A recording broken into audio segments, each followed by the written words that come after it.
because I just had a cup. Oh, man. God, I need to get a fucking a better coffee machine. Something that does espresso now. Welcome, everybody, to D&D. I've just spent the last 20 minutes working on fixing this damn camera. Apparently it decided it didn't want to work after the stream today. Or earlier today when I was playing some Stellaris. And shooting the shit with the group. So, last time we left off was about 2 weeks ago. The party, having managed to absorb the orb of Tarrasques, allowed them to go ahead and dimension hop. Or multiverse hop. This was, of course, figured out that through this ability, Terias would be continuously hunted by a Tarrasque until one day it would kill him. So far, they have yet to find a Tarrasque, or see a Tarrasque that has been hunting them. However, with that in mind, the party figured out how the system worked, in which they were climbing through some sort of Tarrasque's innards, going from one way or the other, depending on which multiverse they were going to. Having made it to a multiverse called Mechanicus, a world where magic did not exist, and the Dragonborn not only ascended to Dragonkin, but also managed to become the main body of rule in the world, the party had to deal with a very unique situation of, of dealing with a notable character that none of them probably remember the name of. Right. Huh? I said you're right. God. We know he was a dick and he was a dragonkin. Why do I even Odd. bother? Yes, thank you. Thank you. Good question. You know, No, I will... and I wasn't saying he was odd. That was No, his I name. know. That was his actual name, yes. For the rest of the group. Yeah. So, yes. Party managed to go ahead and get themselves locked up after gaining a little bit of information and getting smacked around a bit. They found themselves in the bottom dungeon where they found two children. One by a 10-year-old by the name of Nick, who was abnormally small for his age, being only 2 feet tall, and Isabella, another human child of 12 years old, who seemed to be about average height, but was unfortunately missing her tongue.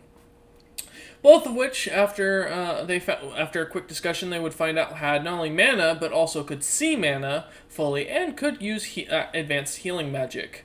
The party decided then to, dimension hop back home, as Terias decided to return to his home, to which the party had no idea what that meant and where that would lead them. Oh, fuck, the coffee is wearing off. Should have done this D&D session 2 hours ago. And thus the party would find themselves coming out into a light of a completely destroyed town, burnt to the ground with nothing but ash and destruction all around them.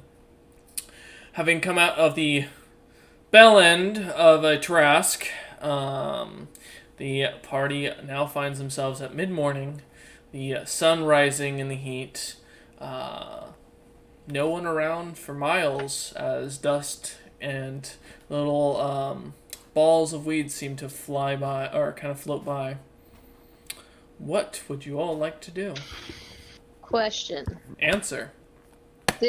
Because I wasn't here last session, I'm not sure if Sigrid is with would him. my character have had enough time to attune to the axe, or is that something I have to do while I'm playing as her? You guys haven't had a moment of rest to really sit down and do Okay. anything. Just making sure before I attuned it to myself. Mhm. Okay. Yes, and as I mentioned, Sigrun's item has been fully updated proper, so. Yep. I read it over Mhm. when you added it. That's why I was checking. So you said there's like nothing here, no sign of even like primitive structures, just Nope. like It's land? just land. It looks like at one point there used to be something here, as there are markings of where square buildings would have been, but no evidence to the buildings themselves. Not even a road going through this area now. Sigurd's gonna Tarius, look you at... said home out yeah. loud, right? When you said location or where to go. Mm-hmm. Yeah. Yeah. Sarah just looks at Tarius and says, "Where is home?" Yeah, Sigurd Nick looks looks at him at and be like, Tarius and goes, "This is one hell of a home." "Do Nice you little crater you got people here." just not have houses?" Terias doesn't speak to them. He just goes and walks towards where his lab used to be. Okay. As you start walking down what was once a road, and you remember this town being rather full and lively, you eventually come across what is a small hatch, looking like a door in the side of a rather large hill of dirt that's been dug or kind of tossed on. You're not sure. Last you remember, this wasn't in the ground, if I remember correctly from your backstory. Just checking something as I'm reading your backstory just to make sure. I was like, wait, I'm pretty sure your laboratory was not in the ground. Okay. No, Yeah. never really mentioned where it was. You just find a large hill with a door on the side where the building should have been. As you had a small piece of property and an actual lab, a proper lab with good security to it, but it was a building in its own right. Now it just seems to be a bunch of dirt of a good about 10, 20 feet sized hill covering whatever was here.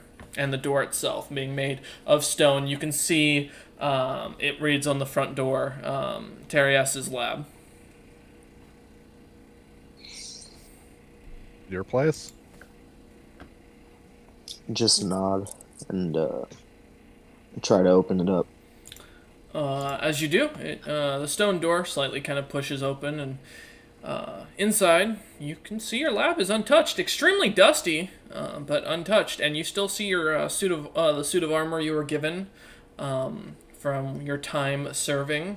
It's very well custom made, of course, and the many inscriptions you designed onto it as you were fixing it up, designing it to make it more efficient and easier to use, as they didn't really have armor to your style of body type. And for the rest of you, what you see, and let me pull this up so I have this proper, written on the armor. For any of you who speak, and I believe Gnomish would be the language, or Goblin. Oh, I definitely I speak speak Goblin. Goblin. Yeah. I have the indigestion. No, I don't. For those who can read it, it reads Knight of the Scales. An elite knightly order that served as the typically the Gnomish ruler of those areas, personal bodyguard, as well as kind of his vanguard and main source of troops. There is the Knight of the Scales, and then there are the Scaled Knights, which are the highest tier of this order, who serve the king or queen directly. And this one just says Knight of the Scales.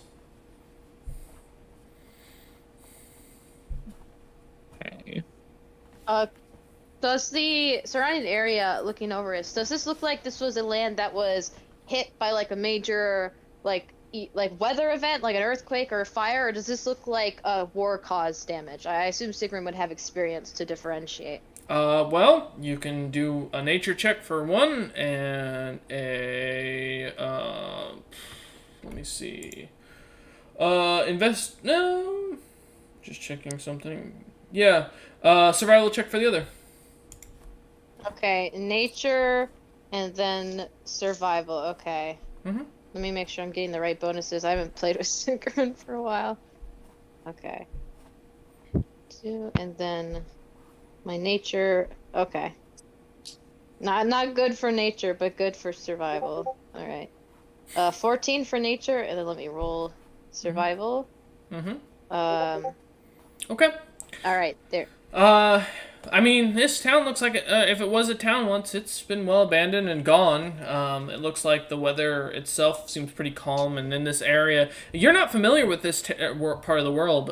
You've never seen these lands. It's very warm. You can smell the salt on the air. If it was, there's no obvious show of like any sort of tsunami. There's no show of tracks of lines for a hurricane, and there would be still debris if had been an earthquake. And as far as a battlefield goes, there would be burnt buildings. There'd be something to show that there were people that lived here. The only thing here is this one structure, and then the imprints of whatever used to be in the city or in the town. As This place was Sigrun, wiped off the map. no, yeah, as Sigrun notes this, she looks to Terius and is like, "Did you live alone?" No. I'm gonna check my map real quick Okay. and see if it indicates where the hell we are. Yeah, you're in one of the southern towns of the Gnomish lands. It does not have a name on the map. This town was wiped off the map. Is there any physical lasting evidence of what happened here in the lab? Well, here. I'm gonna Did do you have crystals set up to record the events? no. Please tell me I recorded that last episode on God damn it. DVR crystal. Would you like me to roll for you? And this will be an investigation check. I can roll. Okay. I have it pulled up. Okay. Investigation. You have advantage. I believe that's only on Fey Fiends and Undead. Ah, fair. Still Then- advantage? Nope, then it's just normal. 6. Yes, this A building 6? is undead. It looks like, from looking at the door, you can definitely tell someone was scratching at it, trying to get in, but didn't realize how to unlock the door, in the way that you had designed it. As you look around, though, this building looks untouched completely. There's no sign of, example of why or what happened. Just that someone was desperately trying to get in, and you can see claw marks from what looks to be someone's, like, nails. Fingernails, specifically. I wish to cast Detect Magic. Okay. You detect magic. Your party's magical. Am I? I even have magic now. No, I'm looking for ambient mana that's not on the party. Okay. Ambient Mana sounds like a band. That would be a good name. It sounds like an older band though for this world. Like they still play the very old classical music. So as far as faint aura magic, there's no magic left to this area. What level are you casting this at? Just first? I can only cast it. Oh. I can only cast it first. I'm not high Okay. enough level for. Yep, then, yeah, you sense, you don't sense any other magic as far as it goes. Okay. I'm going to look through the equipment because things are very obviously not as I left them. So I'm gonna try to find, like, I'm just gonna look through the equipment, see if someone's been using my lab, see if someone, like, cleaned it up and was using it for their own purposes, or Okay. yeah. With that earlier investigation check, I'm gonna give this to you as a passive. That everything is extremely dusty. It looks like no one's been in this since you left. You need to clean here, my friend. As like Sigrun like wipes some of the dust off the wall and like inspects it. You It do. seems someone cleaned already. I will mention that you do realize, or you do remember that before you left, the Dragonborn Emperor Tautler had declared war on the Holy Dwarven Empire.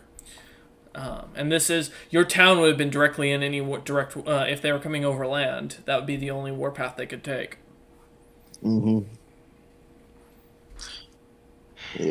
That doesn't explain why the lab is clean. Well, it's dusty as all hell. It is Dusty is dusty. all Oh, fog. but That's why I it's- made my It coffee. looks like It's- no one's been here since you left. Clean compared to how Yes. Terias left it. Oh. It is organized. That is correct. Yeah. Your armor looks nice and neat for once. Mm-hmm. I'm gonna Strange. walk up and pat Terius on the shoulder. I'm sorry for your loss here, friend. So it looked like this entire town was just reduced to rubble. Yeah, there's nothing left. There's the only thing that you can see that there was a town is the imprints of where the buildings once stood. Yeah, there's not even rubble. It's just nothing. Alright. You do know that your lab was an actual building. There was no hill here. You're not a you're not a dwarf. And No. Gnomes don't typically build into hills. There was no hill back here. In fact, these lands are actually really well known for being very flat, which is what has made the gnomes generally more profitable around the world because of the fact that they can create such high farming output compared to most of the other lands. They don't have to do much terraforming. But it's also common for goblins and slaving guilds to come into the gnomish lands, though this would be extremely deep to come in and destroy towns and take as many slaves as possible. So both options are very much on the table for So what there's Terias a would know. hill. There's a hill around where the building was. Yes. I would like to go outside and mold earth, see if there's anything under the dirt. If it's literally just a dirt mound. Okay.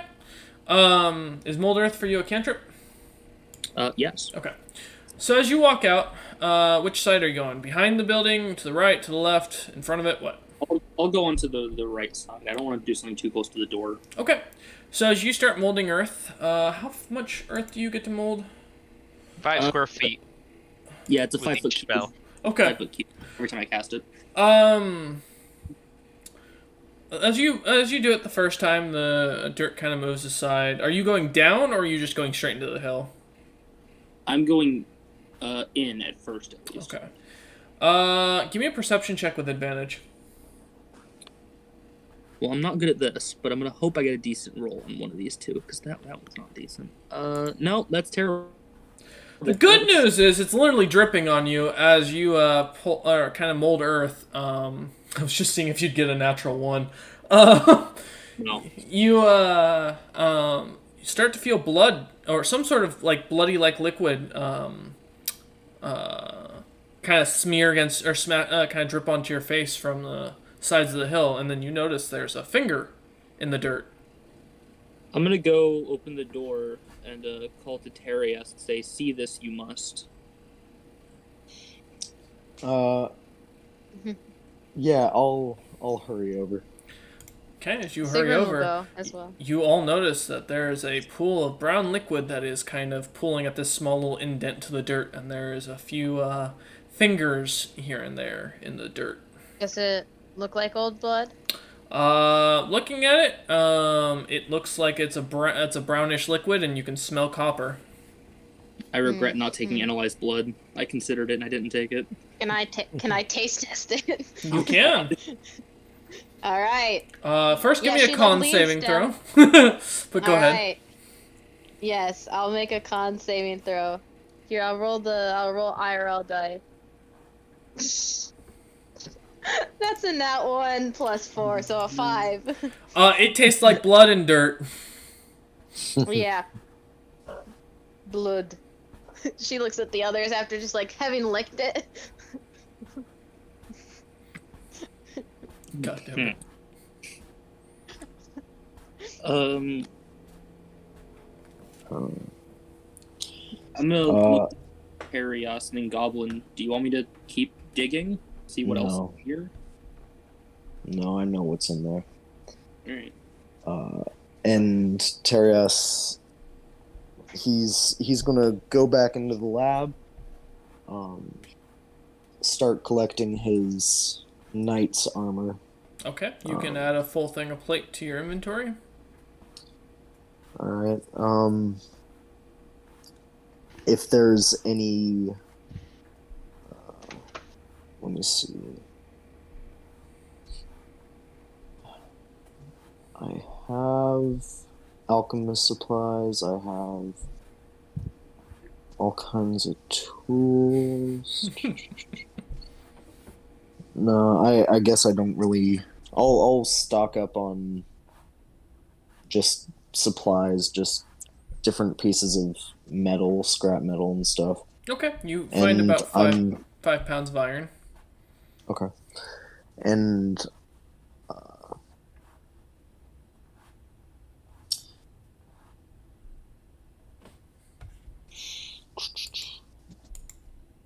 yeah, I think Terias is just gonna kind of shut himself in the lab and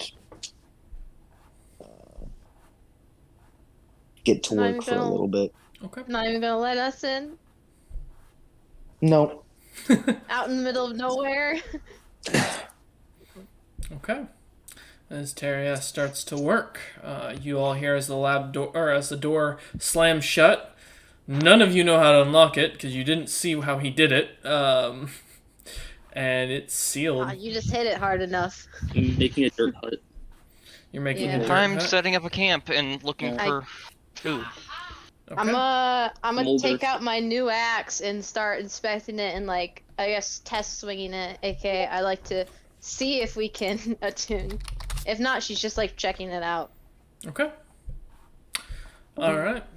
As Terias the lab goes silent, and as you lot sit down, Nick's setting up a camp, getting the tents out, getting the bedrolls out. A young Nick starts working on helping out. Oh yeah, we have kids. Isabella kind of starts tinkering with some tools of her own. As Shogun makes himself a little dirt hut, refusing to sleep in his tent. I don't have a tent, I think. I use it as general Si- gear if you have a sleeping bag, but yes, Wait. Sigrun. Yeah, before she tunes, I just remembered because I asked the session I was here and then never got to. Yeah, after she does a couple test swings, she's gonna go over to Sarah and be like, "Sarah, do you think Yeah. you can test this?" And she holds out the new, large axe that her old axe had turned into. It gives me an energy. I'm not sure if it's cursed or not. Yeah, let me see it. Yep, she hands it over. And Sarah will ritually cast Identify, since we're not in the middle of anything right now. Okay. Let me grab a document real quick. Yes, I'll spend the yeah. time talking to little Nick. Oh God. No, I'm discussing magic. That sounds so weird to say out loud. It Um, does. But I'll also be Hi, talking little to. Nick. I'll also be talking to Isabella name can't again? talk. Well, I'll be talking towards her. I don't understand what she'll understand You- me, Yeah. but Don't know sign language. I won't understand her. So okay. Probably spend some time teaching her how to write later, so that I can at least communicate basically. Okay. So first off, let's start with what Sarah learns. So, since you did identify, and let me make sure I've got this correct, because I don't want to give you any information you're not supposed to have. So, let me pull up the spell from my compendium that I always keep open, because I always forget something. Okay. It is a magic item. It is a magic imbued object. It's an axe, so you can, use it the way you need to. It does require attunement. It has... I'd actually have to pull up how many charge. It has 1 charge on the item. So you do learn that it has these spells of... or it has the Blessing of the First Devil, which grants you immunity to poison. You get dark vision up to 60 feet, and you gain proficiency with artisans' tools related to blacksmithing, brewing, or stonemasonry. It lets you conjure an earth elemental, or you can use the axe to cast teleport, and basically it takes you anywhere underground with no chance of mishap. But you can only use it every 3 days. It isn't a cursed item. So the axe does bear a curse that affects any elf or Aasimar that becomes attuned to it. Even if the attunement ends, the curse remains. With each passing day, the creature's physical appearance and stature becomes more dwarf-like. After 7 days, the creature looks like a typical dwarf, but the creature neither loses its racial traits nor gains the racial traits of a dwarf. The physical changes wrought by the axe aren't considered magical in nature and therefore can't be dispelled. But they can be undone by any effect that removes a curse, such as Greater Restoration or Remove Curse spell. So basically, it wouldn't do anything to Sigrun. Makes me more strong. The item was not created by a spell. However, it was created by making a deal with a devil. It's just simply known as the First Devil. It's not given. It doesn't actually have a name. It's the Silver Hawk. Huh? I said, oh, it's the Silver Hawk. No. Funny though. And that it is actually one of 5 items. When combined, it does have it does come out to be something more unique. So that's pretty. And then as far as the history goes, basically, I'm just gonna type this or copy and paste this into the Discord because I'm not reading this whole thing right now. If you want to do that, feel free. But that's all you get out of it. You do recognize that there is more history to the item. It's just not seeming to be easily accessed. Yeah, I think you might like this. It is cursed, but it shouldn't affect you. It would affect me if I used it. You can. But you're not built for weapons like this. No, I've got my own. But yeah, you can summon an elemental and do some teleporting. Yeah, I think you're safe to use it. Wonderful. I shall begin then. And yeah, she goes off to attune to it, get a feel for it. It didn't sound like there was any stumps or rocks or anything to like actually practice on. So again, she'd just be with like swinging in the air. I can make And earth dummies stuff. if you'd like. Yeah. If you make earth dummies, she'd appreciate it. I can make little like earth mounds that you can slash at. They have they're like little earth snowmen, little and earth she just Pillars Yeah, condense yeah dirt together into viciously pillars. murders them. You have like smiley faces on them and everything, and she just cuts them off at the I neck. mean, if it makes Sigrun happy, sure. Macaroni artwork faces. Okay. All right. So as Sigrun does that, Nick, you said you wanted to talk to Nick Jr. and Isabella. What about? Nickelodeon? I'll be bringing up to Nick mostly and looking at Isabella and be like, I'm gonna teach you how to write because I don't know if you know how. I'm guessing you don't. Nick looks at you and goes, well, I know Draconic, Goblin, and Infernal. I'll teach you Common as well. May as well make it easier on you for talking to everybody, so you don't waste your magic so You often. see Isabella pull out a piece of paper and starts writing in perfectly good Common. You know what? You're teaching Nick how to do that. She just kind of nods and smiles. I pat Love her her. head and I look around, seeing what I know, because I'm adept at finding food in these types in areas, so I can Okay. at least feed us. There's not any game in the area that you can sense. So the closest would be going to the rivers that are about half a day's travel to go fishing. This area is like almost completely absent of life from what you Dig can up tell. some Nick. earthworms and munch on them. No, I'm gonna fiddle with my really big bag and start pulling out. Everybody have rations except for the kids. I hand Uh, each Feeding the kid kids. a I ration. am carrying the most food Yeah. of anybody. I'll feed the kids. Yeah. Yeah. Okay. Well, we're gonna have to work off our rations and then travel about a day and a half to get anywhere with food in this area. Whatever came through here wiped it all out. Okay. So as you also. And then I'll look also at Nick Jr., as you call him, Mhm. and hand him the Swafian family lineage book Okay. for a moment and be like, you know what that is, I'm guessing. He looks at it and goes, "That's no, I don't recognize any of the symbolism." You asked me what my last name was. That's from my mother, who had the last name you asked me about. He looks. She said it would help me find the family, so He looks Go ahead confused, and look through it.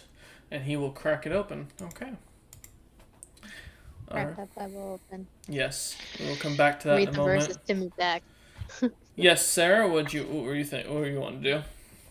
Yeah, after, well, kind of starting to set up camp after identifying that. But then also, she hasn't used her healing magic a lot. She's not certain if it will help Isabella's tongue or not. Okay. But she will go over to Isabella All right. and say, I have some healing. I don't know if it can help your tongue, but I can attempt it if you're willing. She shakes her head no. Okay.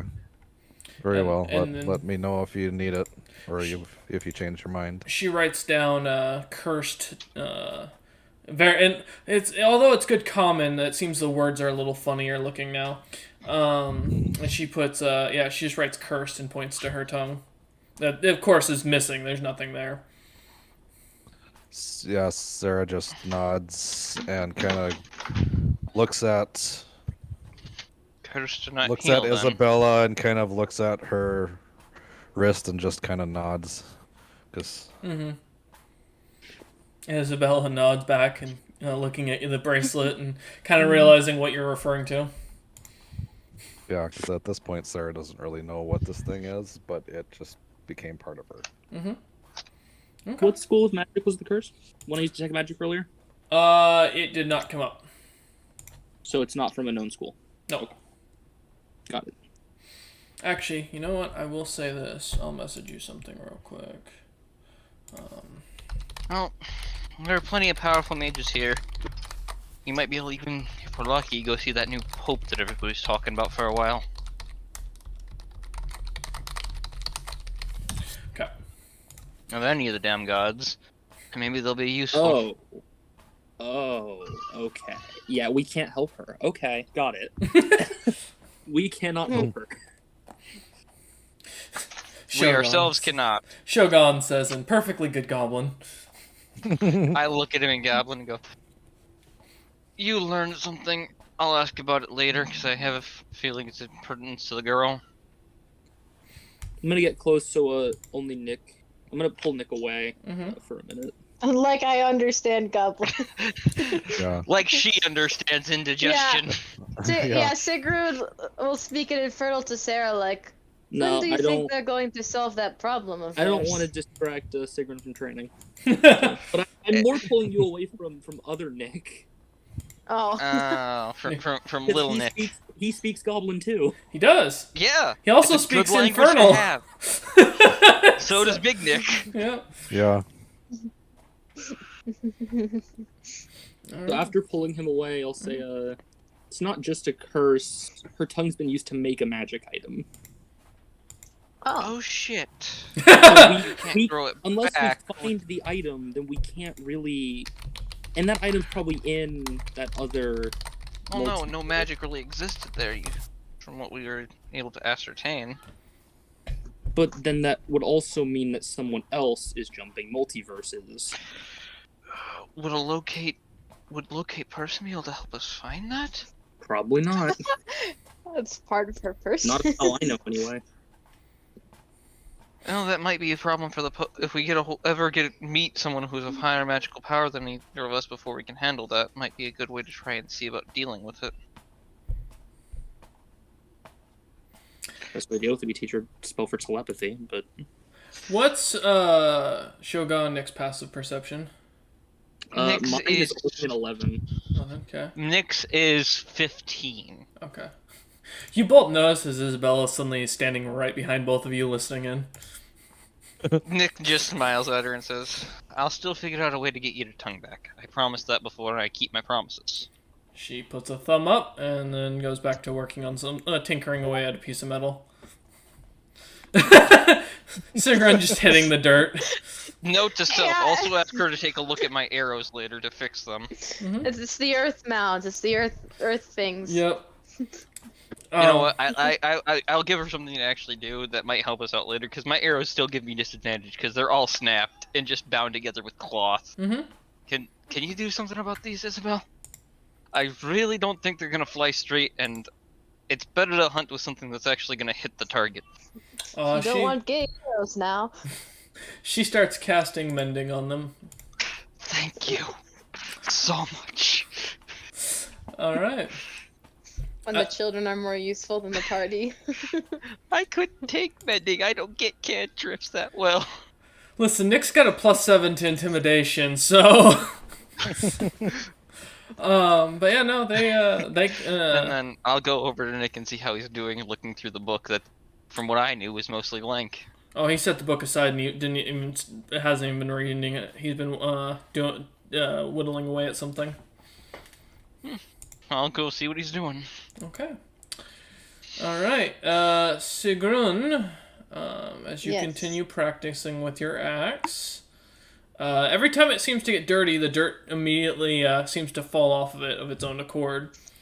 Wow, such a badass axe, the dirt doesn't even want to touch it. Or a self-cleaning axe. But what's the fun if your axe can't be coated in the blood of your enemies? Jesus Christ. What? It's part of the satisfaction is to watch it drip off. You know, after a good battle. Maya, we're gonna have to talk to your therapist about this. No, we're good. Anyway. As you all kind of settle down for the night, Terias doesn't seem to come out of his lab as he continues working and tinkering away in there. Do I get to attune it now then? Yep, you attune fully to the Alright. item. Zara will also be kind of tinkering, kind of looks like maintenance with her chainmail, Okay. and kind of messing around with her backpack for like most of the time she's awake. Okay. The long rest. Actually, Shogun I- wants to test something. Yes. I'd like to open one of my pockets for my pet mouse to get out, Mm-hmm. and I am going to have his weight He's and see how roast. fast he becomes. Wait, I don't have the fucking... Damn it, I don't have the squeaker toy anymore. For those who don't remember that reference, yeah, I was gonna say Cameron's the only one who's gonna know that from Time Fuckers. Trent had a character in Time Fuckers, a Mizna, who had a fucking little mouse that he would run around, and so I'd use a squeaker toy on it every time he used it. And that's why I just did that, and that just killed my throat. I miss my squeaker toy. I think I lost it when I moved. So the Tragedy. mice normally go 15 feet. I want to see how fast he goes if I half his weight. He starts Oh. floating. So as you half his weight, he seems confused and stops moving. I mean, fair. He just sits there and kind of looks at Run. you. I'm gonna. Maybe you need to do it on something a little more sentient. You see the mouse give the middle finger to Nick. Yeah, my mouse is smarter. All right, I'll stop. You know what? I'm gonna have Nick's weight. He'll test it for me. Alright. Okay. Are you warning me before you do this? Nope. Yeah, you said sentient, so I pointed my finger at you and half your weight. All right, Nick, you feel a lot lighter suddenly. I'm gonna try moving around, see how much easier it is. Which spell is this exactly? This is not technically. It's my graviturgy thing. I got a level 2 adjust density. Okay. Yeah. Nick, you find your movement speed doubled. Huh. Hmm. I'm about twice as fast now. I'm gonna try jumping and see how high I jump. Same distance. Okay, Actually, it doesn't affect that. Let's see what it says. Creature's speed increases by 10 feet. It can jump twice as far as normal. I know. Oh, okay. Fair. Gravity's different here. Well, not only that, Nick is also carrying gear and near his weight limit. He's not exactly strong. And No, I'll but say Nick Goblin- Jr. is. No, and I'll say in Goblin. All right, now for the other test. I'm gonna double his weight. As soon as As Nick he's goes to jump, jumping? he slams down on the ground, feeling like his pack just doubled in weight. You dick! And Goblin. Gotta test it. You see Nick Jr. give a thumbs up while Isabella is laughing. You could have warned me. Now the mouse kind of crawls over and just kind of settles in on Nick's head. Okay. I look at the mouse. I'm I'll sorry, stop. it was a Yeah. dick move to say that. Yeah, I'll stop. The mouse free to go. goes and jumps off and runs back to Shogun. I'm gonna pet his and get him back in his favorite pocket. Okay. I hand Shogun a bit of dried tack for my ration for the mouse. Okay. There's my apology. There's a bit of apology treat for it. I have a Good. question. Yes, Sigrun. For the axe, it has this blurb, and I'll repost in chat. This axe also functions as a belt of dwarven kind, a dwarven thrower, and a sword of sharpness. Are there any stats I have to add to that, Nope, or like it what already is acts as that. Nope. I've already got the stats implemented. Okay. So, but the belt of dwarven kind reminded me. That's It's what gi- gives that's the, what's giving poison you the immunity, con right? bonus and the poison immunity. The Does thrower. that give a con? Yes. Oh, it does give me a con It bonus. I gives didn't con even notice. bonus Oh, and it dang. gives poison resistance normally. But this one So being this hard. is stronger, better. Okay, I was just but checking yes. that I didn't have to do anything. Nope, you don't have to do anything. So basically, it gives you a +3 to attack, which you already see that because you have an 8. Yep. And then it does function as a belt of dwarven kind, which is where you get the con increase and the poison. The sword of sharpness is the +3, and the dwarven thrower is something to do with the spells that you have. Yep. All right. Just making sure. But yeah, no. So Sigrun's attuned to this, and she's looking like she's taken to it quite well. She slices through the earth mounds quite expertly and laughs and turns to Sarah like, "You are right. I like this." Okay. Nick just goes sits by small Nick now. Hopefully his weight has returned to normal. Well, yeah, I ended it. You're good. All right. As you lot kind of settle in, Sarah, was there anything else you wanted to do? Nope, just messing around with armor and backpack. Okay. All right. As you all kind of settle in and start to relax, you notice Nick and Isabel kind of pass out almost immediately, exhausted from the situation. They also now both seem to have gear, as it looks like Isabella has been working on crafting backpacks for them from some toolkits she had on her, or in her pocket, and has managed to craft up some minor gear for the two of them. Nothing of use, really, but Nick still has his blunderbuss that he holds. And he seems to sleep with. I pick up my book and put it back in my bag. Okay. As you put the book back in your bag, Nick stays sleeping, so does Isabella. As the rest of you kind of turn in, Terios at this point, his lab has gone absolutely silent, most likely due to him sleeping as well. Sigrun! You get a vision in the middle of the night. Oh, sweet! I love my characters having visions. It's always a good thing when your characters have vision. Oh yeah, always. Everybody make sure you have backup characters at the ready. Yep. You suddenly see yourself on a really large battlefield where elves are the opposite of you.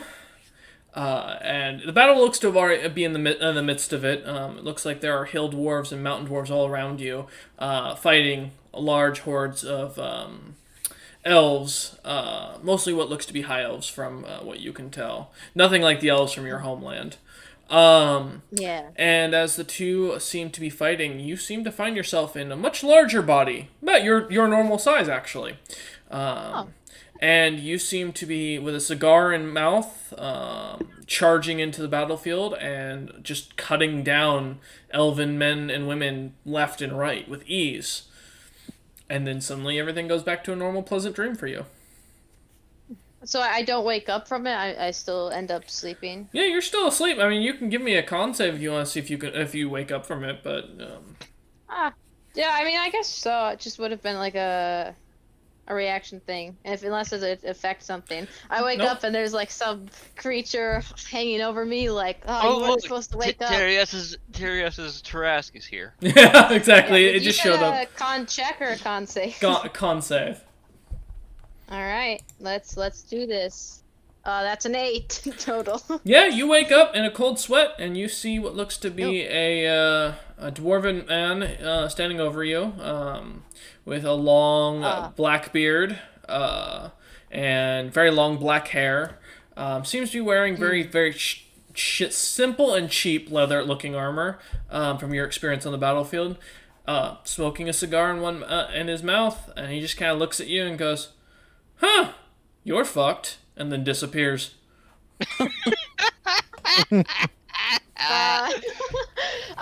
As I look around, am I at the place I was when I slept, or is Yep. this like, am I in like the void? Nope, you're surrounded by the people you were with.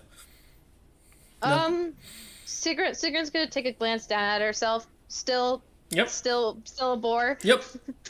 Still, Yep, okay. still a bilf, No. as his friend would put it. Just No, now. that Trent's was not just- here. She'll stand up and look at where the dwarf was. Is there any sign that he actually was physically standing there at all? No? Nope.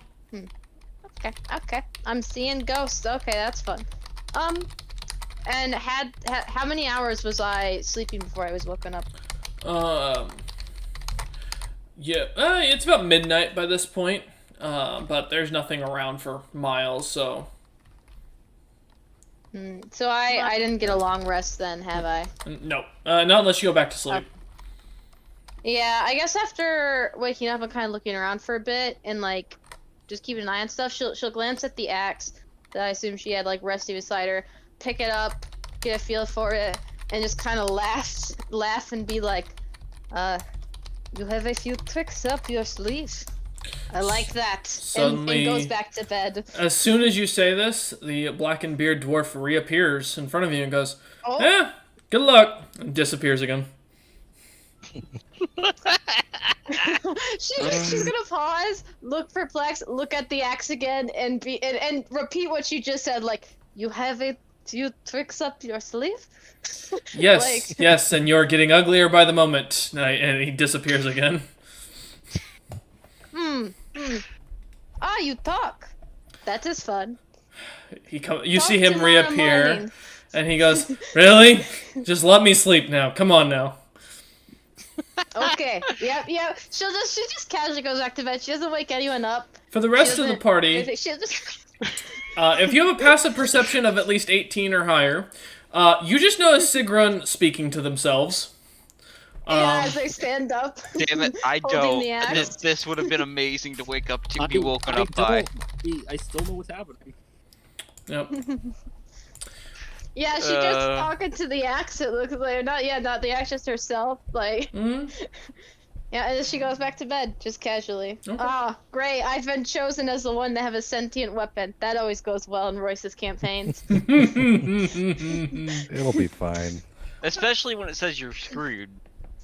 If I throw this one, will it return to me like all the other ones have? I shall find out. Every sentient weapon comes back. It's like a bad. Bad boomerang. Mhm.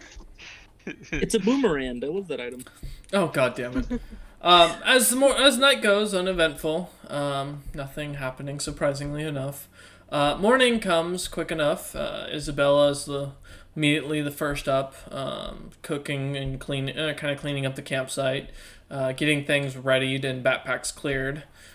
Nick would probably be second up, waking up early as well. Nick Jr. sleeps till noon.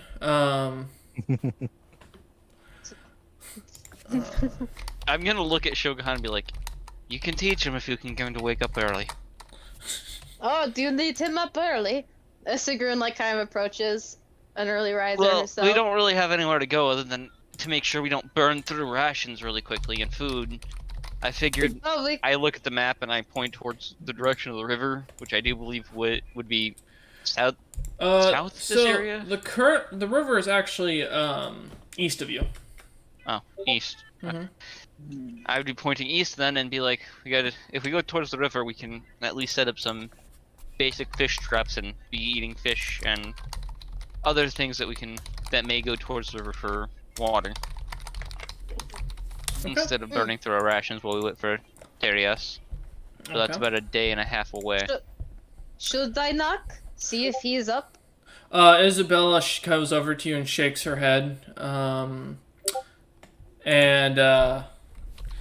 kind of grabs a piece of a stone or a stone that she's been tinkering on the night before, and kind of slips it underneath the door and says, or doesn't say anything, and just kind of starts writing, "Item to help." I'm in guessing common. that's gonna track us. She shakes her head no.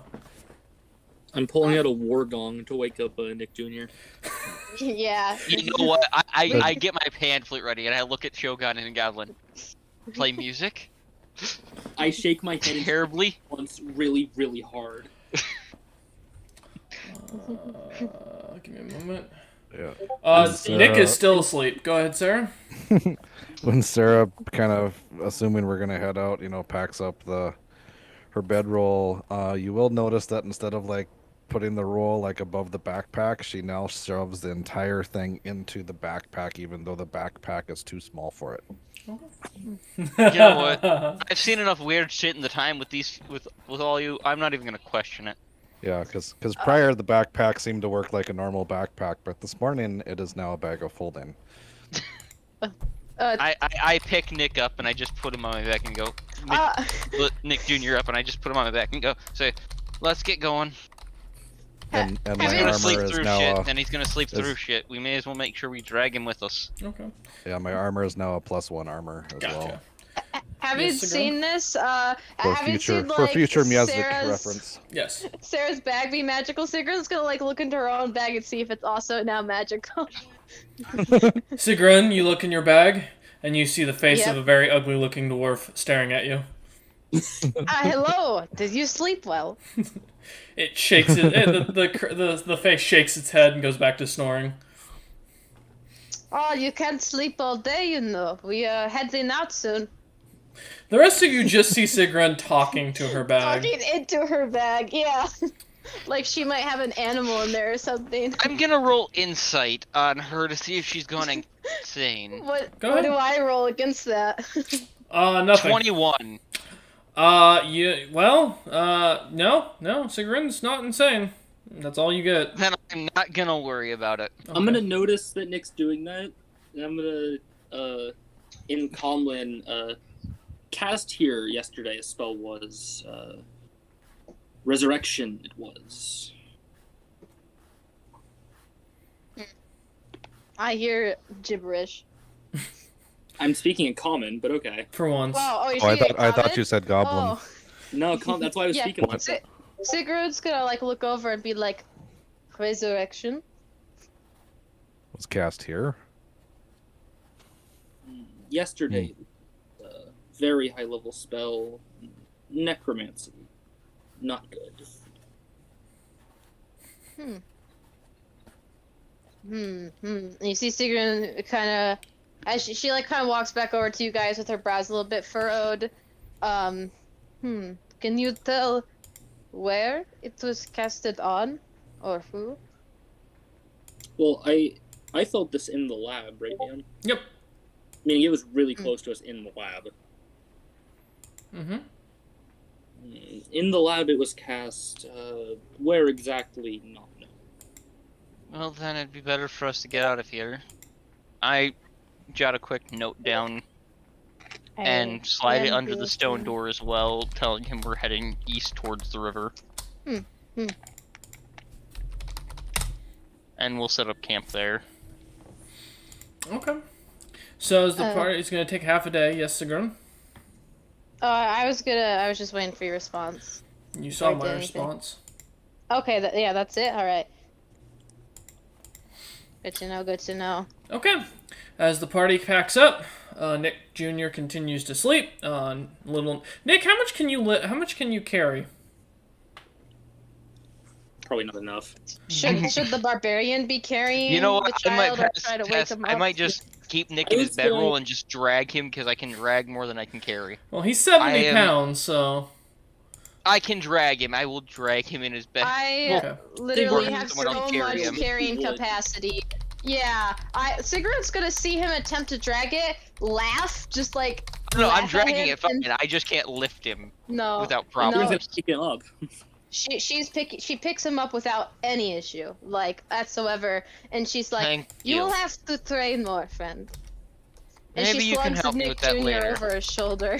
she gives a thumbs up. I would have his weight, but I can only do that for a minute at a time. So No, don't. I have 500 carrying capacity, and I'm only using like 100 of it. Nick That's snores loudly. I have 17.9 pounds I can carry. More than what I am. Okay. All I right, can carry Sigrun. an infant. You are now carrying a wrapped up burrito of a child who is snoring loudly. If he's not awake by the time we get to the river, she will attempt to wake him. Okay. As the party heads out and heads there, it'll take you about half a day to get to this river. the closer and closer you get, the more signs you start to notice that something large came through here, because there is a lot of dirt that has been broken up. A lot of the grass seems to have been trampled to a point where it's now mostly muddy. And as you look around, there's nothing for miles. The other town that Nick would see on his map is also doesn't seem to be there anymore. I'm gonna make a guess and say that most of the Gnomish Kingdom, that as any of us might have known it, is gone. Are there like imprints in the ground as we're going along? Like, are there craters or like dents in the land? Or Yeah, this is all anything muddy. like It looks like something in like a herd came through here. that? Oh, a Does herd. it look Okay, I like thought an it was- army mark? Does it look similar to the tracks that would have been left when my homestead was attacked? Like an army moving through? You can either give me an investigation or a history check. Yeah, I'd also like to investigate the tracks if I can. Do they look I'll do a dwarven in history shape? check. If you're That's gonna look another up, 21. if you're gonna look for dwarven, look up do me a nature. And you said 21 for what? To see if it looks similar to an army moving through like it did on the homestead after the snow elves came through. It definitely Sick. could be, or it could be a herd of very large animals. It's hard to tell at this point. 6, Sigrun. They Yeah. are not that. They are the footprints are not small, but you can definitely, out of a few, every once in a while, tell that they are a little bit larger overall. And then Sarah, what's the history check for? Trying to see if I remember anything of this area from stuff that I read from my time in the Wolves. Yes. The entirety of the Gnomish lands were destroyed when Teltler invaded about less than a year ago. This was more recent news, but he marched half of his army through the Gnomish lands, destroying everything in their path, and the other half sailed across the sea into what would be the Italian peninsula to siege Stonehold. Supposedly, since the Gnomish lands were somewhat under the Holy Dwarven Empire as a vassal state, people have stated that it was basically decimated in the first wave. This place has just been wiped out. Does the river still have fish in it? As Is it still flowing? As you get there, yeah, the river's still flowing very fervently. This is, it's still well maintained. In fact, this river has stone sides, like it's been bricked and designed and set up properly. So it's still running very clearly and very easily. It looks like it goes down deeper into the ground, but you can't see that far down. That's fine. We don't need to see that far down. I look Sigrun- for. Is there like a grove of trees nearby for us to set up near?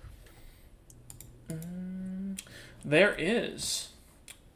And you do see off in the distance, through the forest with your passive, Nick, the school or a school, what looks like a large school, in fact. Looks to have been kind of broken down and destroyed, but it looks to be about the size of a typical college university. This is a pretty big group of buildings. It looks like it's what hasn't been taken care of in a while, and most of these trees are de-leaved at this point and wilting.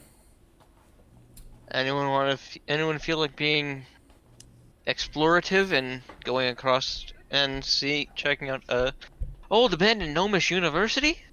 Shogun is Yeah, interested. let's do it. It's something to do, I guess. Let's go. I look at Isabel. Don't go sneaking too far off. All right. She nods. Nick Jr. still snoring on Sigrun's shoulder. Yeah, And if you can wake Sigrun Nick has- up, you get bonus points. She gives a thumbs up. We're by a river, right? Yeah. Yeah, that's what I was thinking. She's- Yeah, go Don't for give it. me- She's just gonna like hold him and just like quickly like dunk his head. Like obviously not enough to drown him, and like not even like the top of his head, kind of like the back of his head, just enough to give him a shock. Like drip it down the back of his neck. If he wets Like- himself, I'm laughing. And that she'll quickly dip him and then like shake him a bit and go, wake up. Let's see. As you dip his head, he seems to sleep through it, but as you start to shake him, he suddenly wakes up and goes, "Why are you shouting?" You've been sleeping since you you need packed quicker up pants and reflexes moved. than that. If the You enemy need- attacked us, you'd die. And she Uh. like plops him down. Nick, the boar's right. He kind of like gets up groggily and starts rolling up his bedroll and goes, "Why is my hair wet? We dunked you in the river trying to wake you up. Why?" I. It seemed more entertaining than shaking you awake. You know, there are easier ways to wake up a person as he rubs his eyes and starts following you a lot. There is, Well, but sometimes when someone sleeps through a war gong next to their head, you'd think they don't want to wake up. When I was young, my father would hit me to wake me up with a weapon. I was being merciful. But if you'd like, she pulls out the axe. I can make arrangements. Please, If it would help you. please No. don't hit me with the cursed axe. As he looks at you and goes, "It's not fun." I immediately step between them. No. Just wake up to the war gong next time. And he's gonna kind of go up into Sigrun's face and go, "And you don't next time you're not touching me." And he is gonna roll intimidation. What do Roll I roll to counter combat intimidation. that? I'm gonna say insight. Insight? Oh, I have such a great insight score. Don't you know, Either that or I'll give you a charisma saving throw, whichever's higher for you. Let me check. I don't have great. It should be about the same, charisma. probably. My insight is let me It's check. least like gives you a plus intelligence one. based, Was isn't it? higher. No, it's wisdom. Wisdom. I got a 13. You for I'm not somehow very- what? this child is actually kind of intimidating. It might be the fact that That's he's fun. holding a shotgun in his hand. Oh yeah, I forgot he had a gun. He has a blunderbuss, yeah. So she sees it, kind of looks at him, shrugs and smiles, and is like, "Fair enough. As long as you don't sleep through an attack and die, fine by me." And like, kind of just sheathes her axe, like she's got some power, but she's And surprised. She doesn't seem I super still have to scared. say, you were lucky only to be Okay. dunked in a river. I had a dire wolf jumping on me to wake me up. What is Ah, fun, dire wolves. what is wrong? Is this a competition? Whatever. He just turns and starts No. walking. I'm gonna. I start heading towards the university. No, I'm patting Nick Jr. on the shoulder. I know how you feel. These people Uh, are weird. Why am I getting? Okay, I've got bots attacking my channel again. God damn it. The bot raids have begun. Yeah, I love the Warforged attack. having bots. It's a CR series. Yeah, like this guy literally just makes a bunch of accounts and then just starts spamming you. I get them every once in a while, so I make What sure. is he spamming? No, so they spam follow you because you can get your account banned if they find out you have bots in your account. Like following you. So it's a good way to get you banned. So I have It's basically a way to take out your competition. yeah, so But I'm the thing is, Royce isn't competing with anybody. That's what's making him the winner. Yeah, that's the thing. Is like I don't really care, and I'm gonna mod Cook real quick. So if this continues to happen, he can assist if they start spamming chat. Because I know You Cook's hear listening. that, Cook? You actually have responsibility now on Sunday. Yeah, there's no competition. Like I'm not trying to become a big Twitch streamer. This is just me trying to have fun. So any of you lot who try to continue to do bots on this channel, you're just gonna get auto banned. I don't have an interest in this stuff. It's just for fun. We just have a good time. So keep this shit off. But as I was saying, so yes, as you guys continue heading on your direction, yes. Everyone going to the university, or were there people staying back? No, it No. looked like the entire party was going. Yeah. Okay. just Everybody making except for the sure. guy back in his lab. I'm yeah. talking to Nick Jr. about spells on the way. Okay, you will find out that Nick knows Minor Illusion, Ray of Frost, Stepping into the Mist, Thunderclap, Animate Skeleton, and Disguise Self. I'm also gonna see if he can learn any of my spells because I don't know fully what spell sorcerers can learn in comparison. He is a sorcerer, so you would not have any knowledge, and he has to, he unlocks them as he goes, so... I'll spend Oh, time he can- talking to Isabel. he and can read my thanking her spellbook for if you repairing want. my arrows last night. Alright, he will read your, start reading your spellbook, and points out the fact that most of them he does not know, because that's not how, our sorcerers work a little differently. So, I'll chat with Isabel on the way there, and because I more or less have to work from afar too, or stealth, and be not up front, so That's interesting. have her Okay. stay near me if possible, Laughs and barbarian. thank her for repairing my arrows. Okay. All right. As you, well, Isabel isn't much of a conversationalist, but as you guys continue heading towards this university, you do find it as you get closer and closer, walking through this very wilted and dead forest. I'm gonna say that since Terias hasn't really talked much about his homeland, none of you know much about why this area is so wilted. It's not common history unless you're from the Gnomish lands, and none of you are. Yes. Well, what if I asked the dwarven guy in my bag? You can. Yeah. If she's, does it seem really notable that this land's like something's wrong with it? Like looking Yes. around. I mean, it's Then, from what you can guess, sometime between summer and fall. But these trees look like they've been through the dead of winter. Yeah, then she'll crack open the bag and be like, "So what exactly happened here?" You just see the dwarf's face, and it continues. He snores more obnoxiously. Silent treatment, I see. It's fine. You'll warm up. And you hear, as you go to close the bag, you hear the comment of, "Yeah, warm up as much as your body will." Wait, You aren't boars are a hot-blooded? funny one. Yes, your boar is heart blood. She is a Wait, barbarian. wait, does Nick hear that or no, right? No, no one else hears this. Oh, I thought that was in character. So No, yeah, that you was guys, out of character. depending on how close Sigrun is to the rest of the party, you see her crack open the bag and like talk, and then like she laughs and it's like, "Oh, you'll warm up," and then just like kind of casually closes the bag again.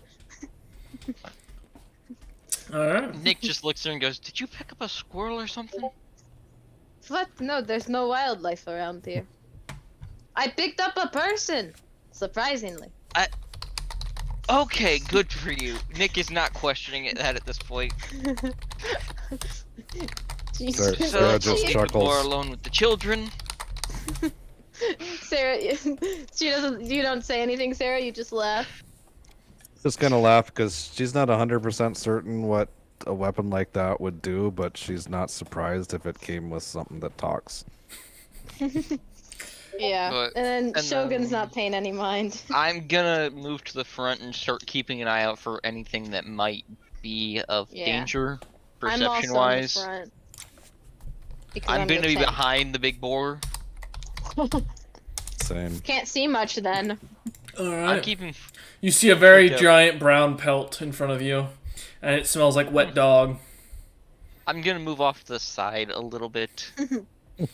Probably a good idea. As you You're lot, downwind of me, so I still smell. yeah, it still smells of wet dog. As you lot kind of get closer and closer, you do get into, or you come up to the university, and this is a rather nice university. This is, I mean, it's a massive. To most of you, this would be the same as a city, if anything. But you do see what looks to be a lot of skeletons, long been dead, as they are almost completely bleached by the sun and picked clean. There's no gear that seems to be on them. They just seem to be looking like they died where they were standing. You do see, and I'm just trying to find on the building, there it is, a single drop of blood on a green background of what looks to be some cloth that seems to flow in the wind on the university, between the two towers. As you kind of come up closer and see this, these two giant, almost granite-like towers that seem to have strange little tubes running down each of their corners. Looks like they were once filled with something. They no longer are.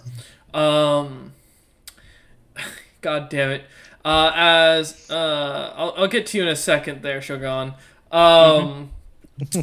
As you lot kind of come closer, the walls look to have been broken and destroyed, like as if they had been sieged down. You can clearly see that one of them has a stone, or a rather large boulder stuck into them. It looks like there were defenders on these like castle-like walls that were about 9 feet up. That also seem to act as hallways to go through between the tower, or between the towers themselves. There seems to be towers on every corner and one about every 30 feet. And you can see a massive courtyard with buildings strewn about it that look like these giant, almost cathedral-like structures made of different forms of granite. And these tubes seem to run everywhere, as you notice. These glass-like tubes that seem to run all throughout the gardens, all throughout the cathedral buildings, the walls themselves, but it seems like they are empty now, whatever they were.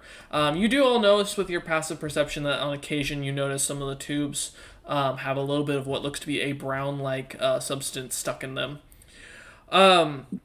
While you're kind of getting closer and closer to the entrance, you notice that Shogun starts kind of reading and teaching Nick how to read his spellbook. I have to add these later, thanks to you.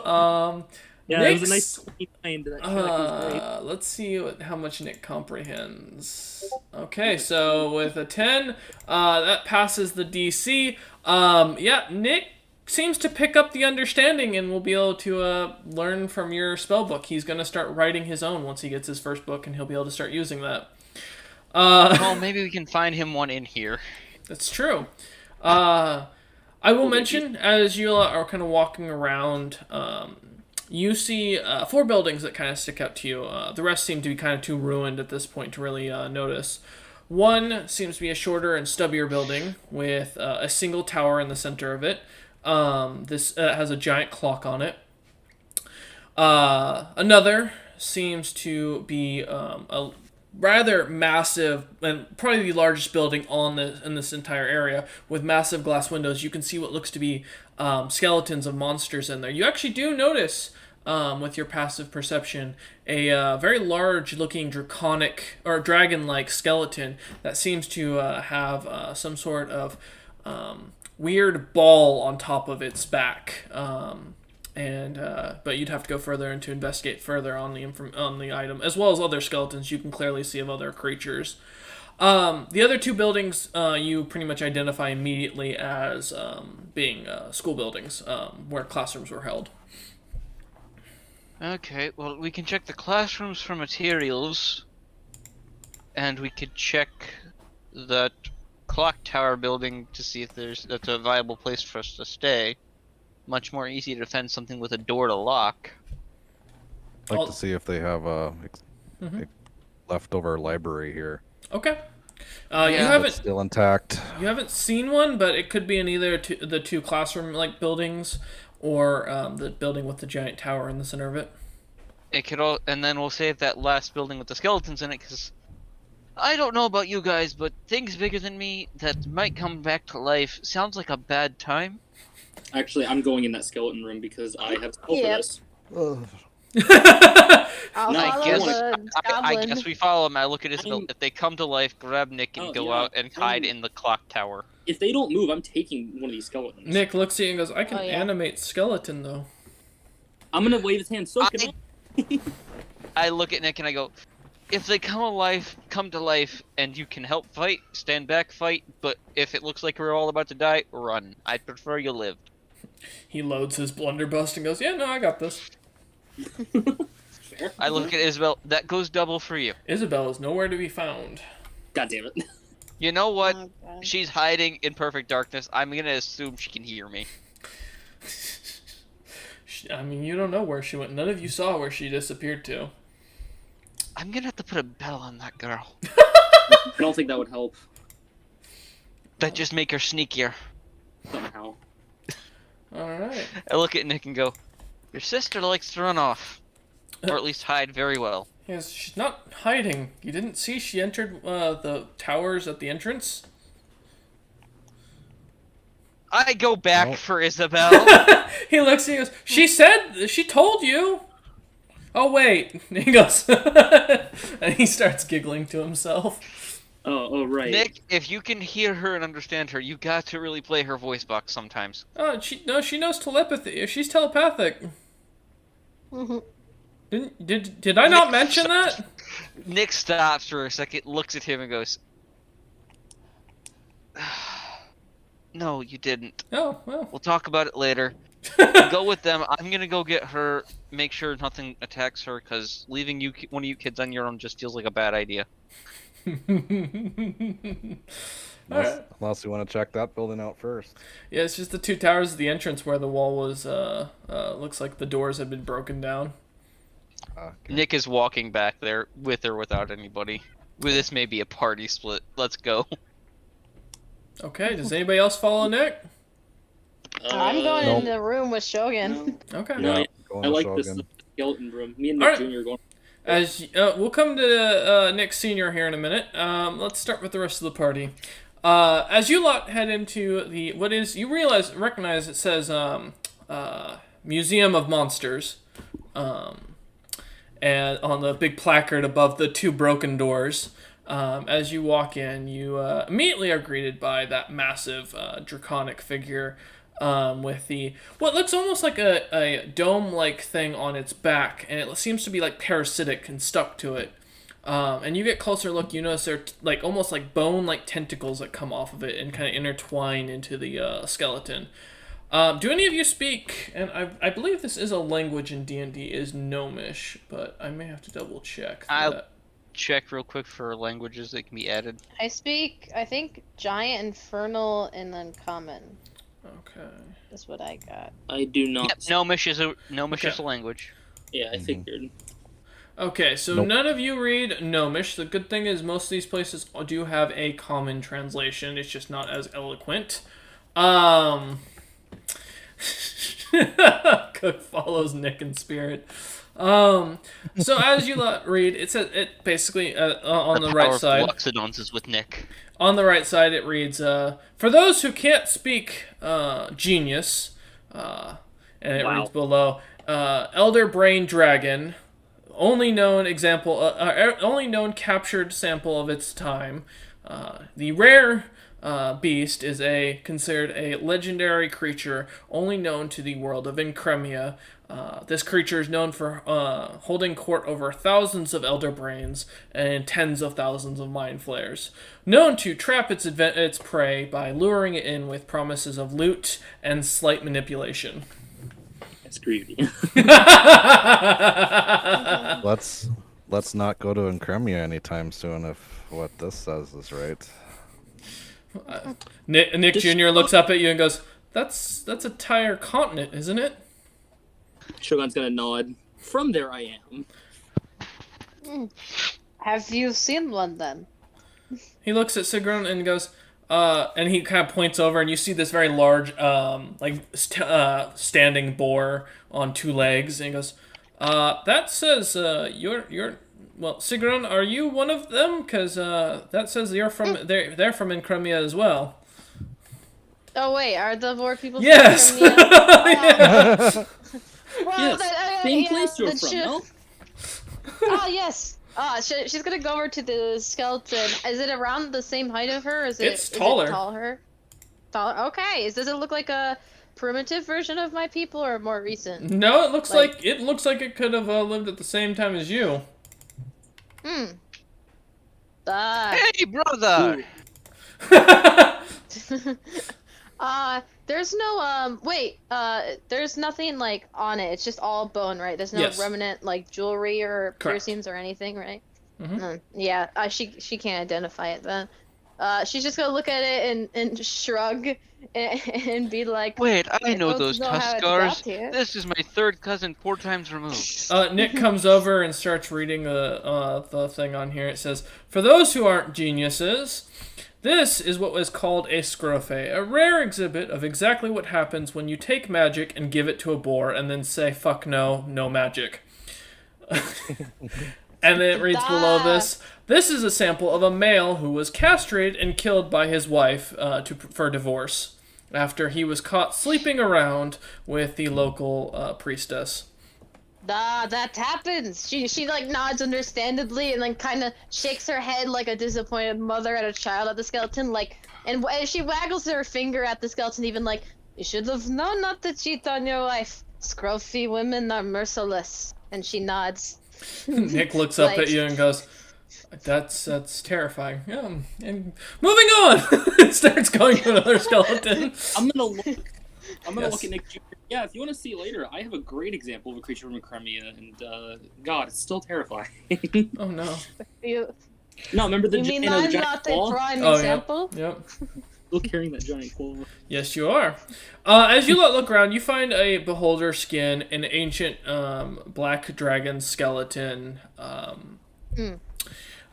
couple of dwarven skeletons, one of what looks to be a high elf, and it reads that one of the notes it states that catches all of your attention is that high elves do not have mana veins, unlike most Silencian races. That they have to eat other sentient creatures to absorb their mana to be able to cast. Fun. And as he continues going through, yes. I was gonna ask for the black dragon and stuff. There's no scales in the skeleton. Nope, just it's just the bones. skeleton. Yep. These old bones the gnomes collect. I'm Yeah. sorry, Oh, those bones so- are still powerful. They're I was they're gonna dragon say like the bones. teeth and claws. Yeah. This is a toothless and a clawless dragon. I will say that. Damn. The bones are still Okay. good building material for They weapons. are. They're still a good base. You have so, to grind them down Yeah. Yeah, they're big. though. I'm not saying that it wouldn't be worth just taking one. I'm saying it's So- worth remembering it's here. As you all are kind of looking at this, you see Sigrun for a second stop as the dwarf suddenly appears next to that black dragon, Sigrun, and goes, "Chucky, no!" and then disappears again.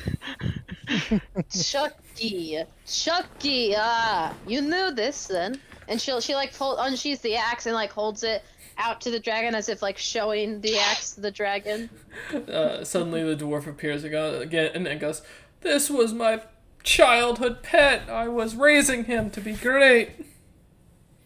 That What is your explains name? so You much. didn't tell me. I'm Sigrun. Sigrun Bjorniklo. My name's not important. Why, Chucky?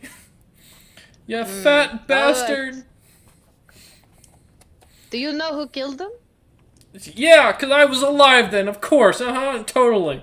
And he goes back into Are the you axe. omnipresent? Idiots. Damn Scrofe. Why do I deal with you? She's gonna turn to the others and be like, point at the dragon and be like, "This is Chucky. It is No Name's childhood pet. It died." Good to know. As Sigrun just points at the axe. I love being a dumb character. Oh god. Yep. As She's the axe again. as Nick continues to take you on a tour, we're gonna jump over to Nick Sr. for a moment. Yeah. Nick Sr., as you head towards this tower, this granite tower, you find the doors are broken open. You find what looks to be roots kind of in and out of it. And in there, you do find a fresh corpse of what looks to be a gnome that has recently died. You can tell this as the meat of the person is still on there, the flesh is still on there.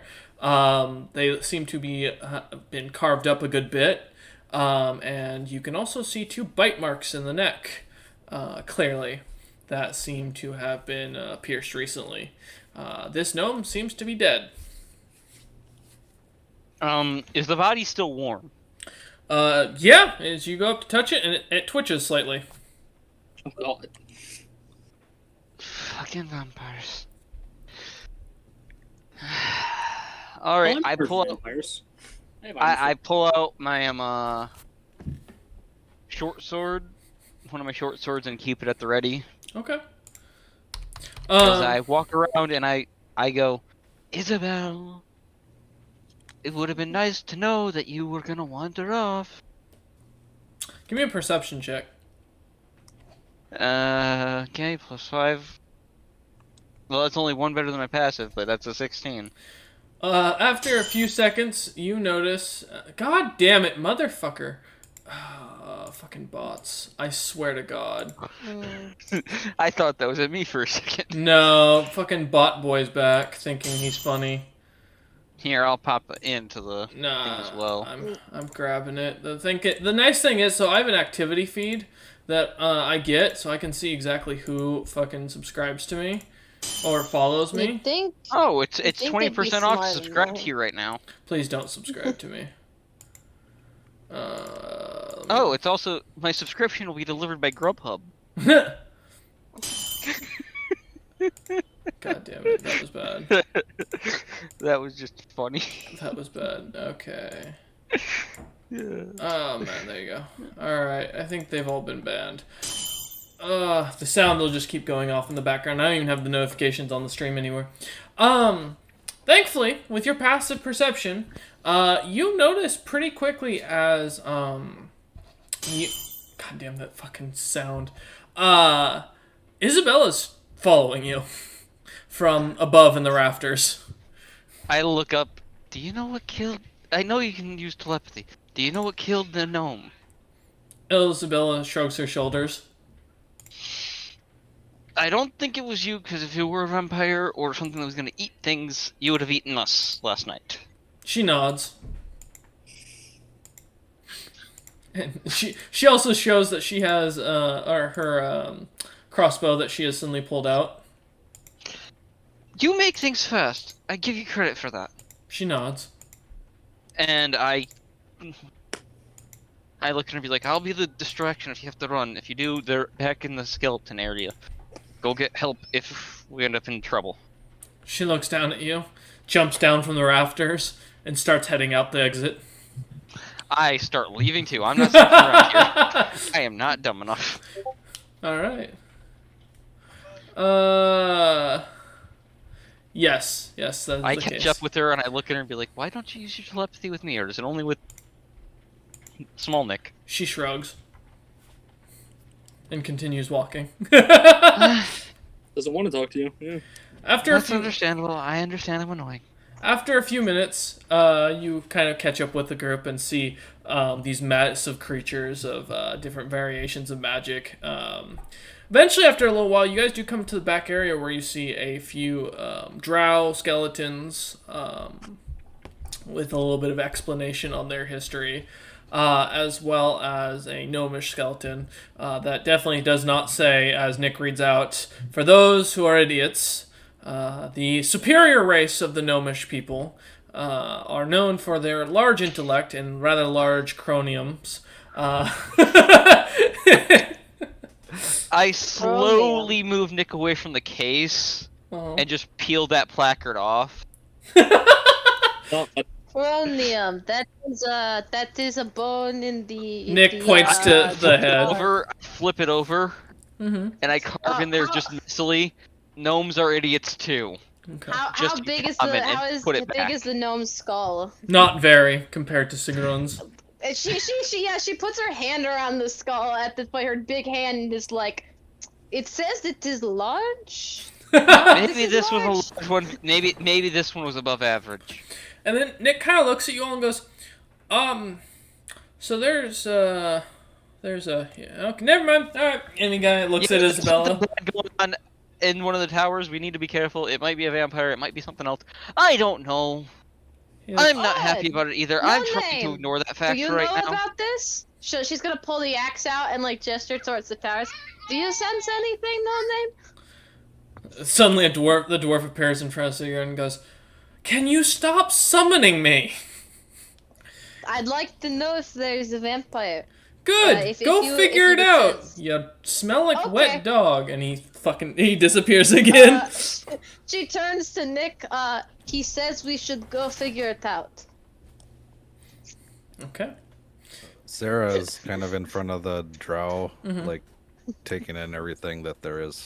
There was a gnomish body in the tower that Isabel went into. It was bitten and warm. Sarah, at this point, she's gonna casually pull out wooden stakes covered in holy water. Okay. Sarah, what are you looking at the drow for? Is there anything you're trying to gain? Just like anything like that's written on the placard type thing about the history. Oh, okay. Because she grew up near the drow, and there's reasons that she wants to learn more about them. Okay. So yeah, any knowledge basically. Yes, so the first, it reads, for those who are not as bright as the great gnomish people, this is a member of nobility amongst the drow. This is of the House of Rothanol, a well-known member of the house, long since dead, The first Arne of the Drow people who served and gained his position of power during the Great Caging Wars. Drow are well known for being slavers, as well as taming the race once known as the Spidians. Some are even considered half-breeds to be able to transform themselves at will into Spidians. They are known to be shorter than the average high elf, of dark to gray skin, and typically with purple eyes and a slight sun sensitivity. It is well remarked that most Drow are slavers and therefore assholes. That's all it reads. I mean, they're not entirely wrong. And below it, it's signed, Lord of the First, Second and a Half, XA12.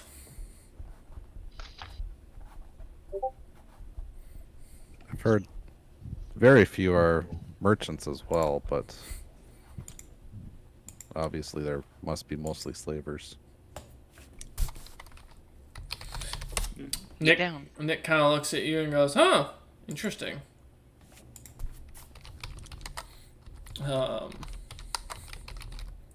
feel like we should be more worried about the vampire. Yeah, Just we probably saying. should. Nick goes, "There's no we can go check it vampire." out. Or something. There was something to attack that gnome. Yeah, Isabella ate him. I look at Isabella. You. I look at Nick. Are I you look. hungry? I have rations. He goes, "No, she because of the thing on her tongue, she can't. She drinks blood of sentient creatures. I don't know, something she's done for a while." That sounds like a vampire, just gonna be honest. Can I see your teeth, Isabella? Sigrun makes like an open mouth gesture. Isabel nods and opens her mouth, and yeah, she has two large fangs, but and you can also clearly see where the tongue stub is. So you are a vampire. That is fun.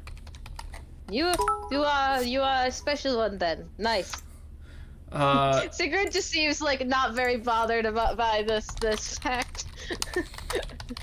Nick kind of looks at you and goes, "No, she's not a vampire. She's not. She never turned. She doesn't have light sensitivity." And she can move over flowing water. She stepped over the river with us. He nods. So it's not She could be a vampirism, new it's... species. You never know with the magic and the multiverse and the I sort of doubt thing. that a species of vampire would come to rise that, one, wouldn't immediately take use of nearby food sources instead of worrying about its own safety, because she had the chance to do that all to us last night. Isabella nods. Just because she's a vampire doesn't mean she's heartless. Isabella shakes her head no. No, after the lifetime language these children led, they would have both killed us if they wanted to. I look Isabella at Nick nods. for confirmation. Nick's not even paying attention. He's reading right now. He's I reading look the at Isabella placard. when she nods and I go, my point made. The what is she that sucks blood of the living? A leech? I have a hard time believing that. No, I'm language, it's part of the curse. We'll figure it out later. Maybe a holy man knows something. Oh, so you know what else is a curse? Vampirism. Think, Nick. Think. I look her dead in the eyes and I go, if you don't shut up, you're the one that's Yes? swimming down the river.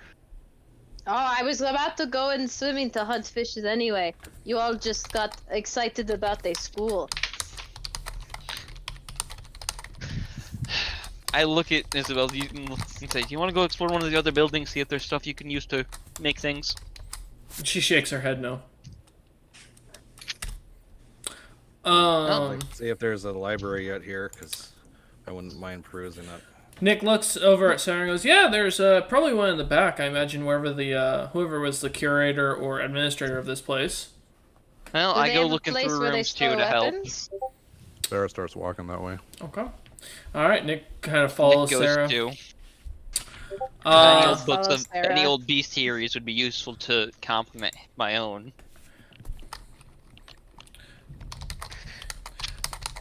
Okay. Let's see. One sec. Okay. So.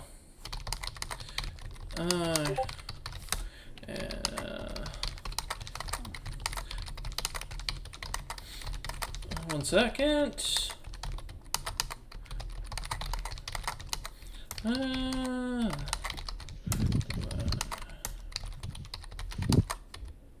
Okay. All right. So as you lot kind of head that direction, Nick, you said you're following Sarah. Yeah, I'm going with Sarah. Okay. Sigrun, are you following along as well? Yep, Okay. I am the bodyguard. All right. I assume Shogun.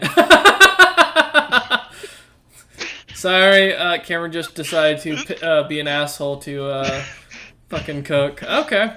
Wow, I'm not looking at Twitch chat. What did you What did you do? do to him? What did you do? He was doing 1-bit thing, so I was just like, I got 800 bits I can use.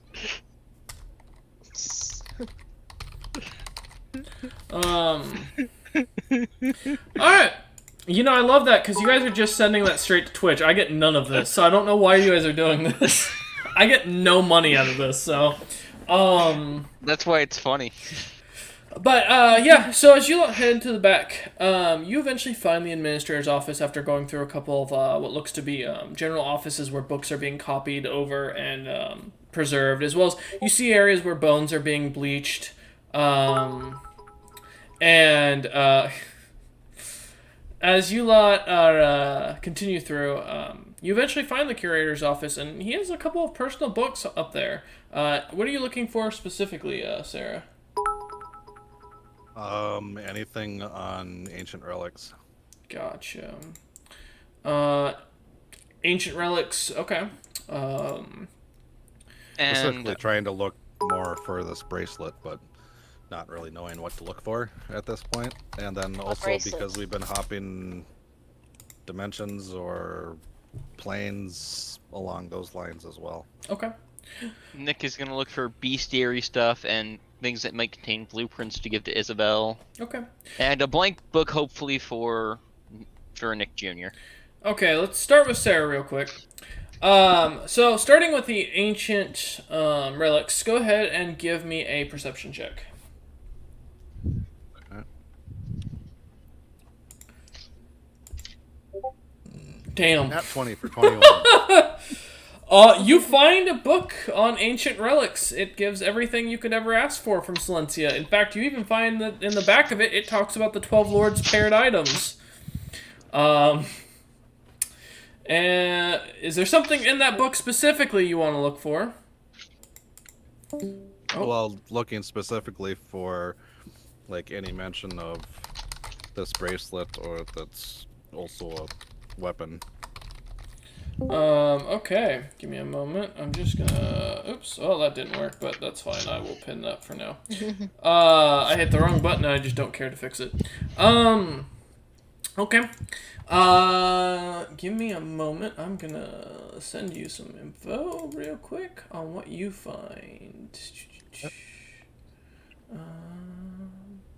Alright. I'm gonna PM you something for your own looking up. There you go. So this is gonna be a two-parter. Then she will also pocket the book or put it in their backpack.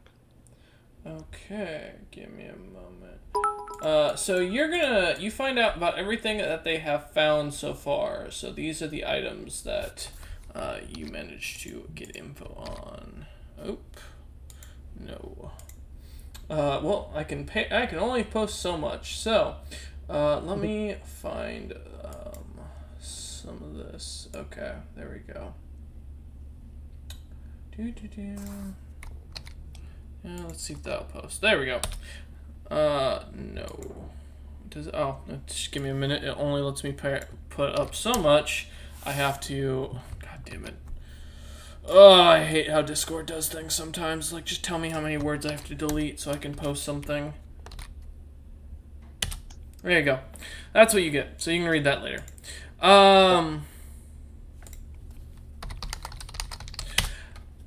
So, as you guys are kind of standing in this library, immediately, suddenly you see Isabella's pocket kind of start to glow as she grabs that little stone and tosses it on the ground, and out pops a little red goblin. fully Heyo.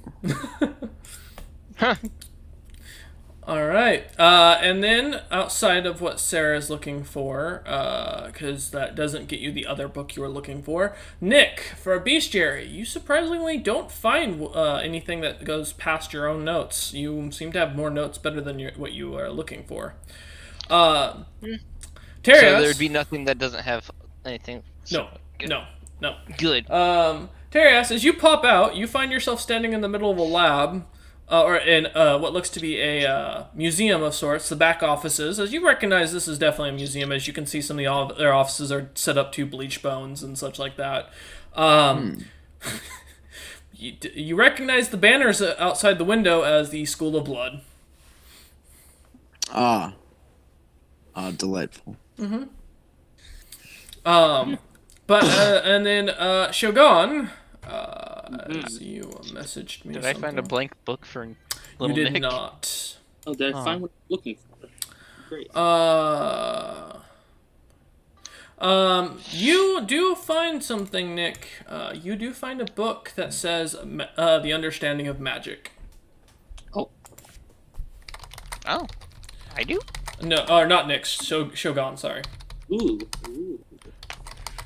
But Nick found it. He just passed his Shogun because it's on a high shelf. it is. There you go. It is locked by what looks to be a little gold block that seems to have a magical enchantment on it.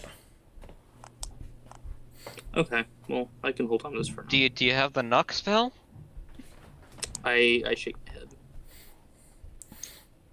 Isabella goes and kind of pats Terias on the back and smiles creepily. Terias smiles creepily back. Okay. So should we go check on see if there's any materials that I look at Terias and Isabel that those two can use for anything in one of the classrooms? Materials? What kind of materials do you need? Well, it looks like she's made herself at least a basic crossbow there. Oh no, she's full kitted now. She has 2 light hammers on her, a crossbow. She's gotten herself a nice big backpack full of crap. As well as she now has a full thing of bolts and some stud leather armor that she's wearing. You know what? She is more resourceful than any of us. I've been rolling in the background for what she's been crafting. Shogun is going to cock his head while looking at Nick and say, resources, and start shuffling through his bag and showing all of these random items that he has in this bag. The many, many things he has for many situations. Well, are you willing to actually part with any of them for Isabel to work with? Depends what my, used for. I look at Isabel and say, you want to go through his bag, see what you get, and see what you can make that'll help everybody out? She nods and literally picks up Shogun and starts walking off. I'm fine with this. I look at everybody else. I'm gonna follow them and make sure that no trouble is had. Stay away. I'm just following to make sure that that way everyone knows where we're going, and that way I can lead them into us. Catch up with you later, we will. Magical things to do. Alright, Isabella, if you break him, you have to get us a new goblin. She puts her thumbs up. Wow. I look at Darius and then Goblin say, bets on how long it takes for him to start running.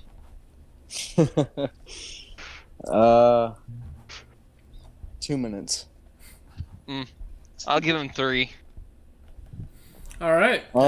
Did I finish the things that I was working on, Royce? You were able to get the blueprints down. You need more materials to get this set up proper. I already had the blueprints for the first one. Yeah. You're doing the small one? The lathe, yeah. Yeah. You still need a few more materials before you'll be able to finish it, but you've got it pretty much ready to go. It'll take you another pound of iron. Would you be able to scrap Another the materials pound from of the clock iron? tower? Yeah. I'm carrying I'll just tear some iron out of a fucking wall. Sure. I look at Darius. I know you're a tinker of sorts. Would you be able to basically disassemble some of the clock tower to help you make what you need? No words. Terias is still kind of just silent from where he just was, and he just kind of grunts and nods. And I'll with- walk with him there. Okay. I Company. take out a couple little tinker's tools, just kind of fidget with them in my hands as I walk, then kind of stuff them back in my bag and rip off one of the hands to the clock tower. All right, it's gonna take you a bit to get Okay. over there, so we'll come back to you in a minute. Sarah Please. and Sigrun, what are you looking for Yes. at this point? I'm Anything just following Sarah, basically. Keep my eye out for anything interesting, but I'm just here to bodyguard. I think Sarah will probably tag along with Terias else? Okay. to kind of overhearing the tinkering thing, like just because she's curious, she kind of knows magic. a So little is bit, not Sigrun that gonna be left with her physical. worst enemy? Books. You don't know that her worst enemy's books. She's has The nothing dwarf against appears books. again and says, "Yes, that's her worst enemy," and then disappears. Just because she doesn't like to read them doesn't mean she hates them. Maybe she even looks at a few. You know what? Fuck you. I'm not stupid. I'm just not smart. My intelligence is only a -1. I pick up a book, the nearest book. I just grab it. Okay. You know what? I've actually got something for this. I have a table for this. I Good. hope it's the most advanced book in this entire library. And I somehow read it. Basically and I the somehow... astrophysics of the world. It's a book that like opens a secret door that like no one can find if they look for it, and I just happened to grab it. Like No, sheer no, no. You're luck. picking up the equivalent to astrophysics.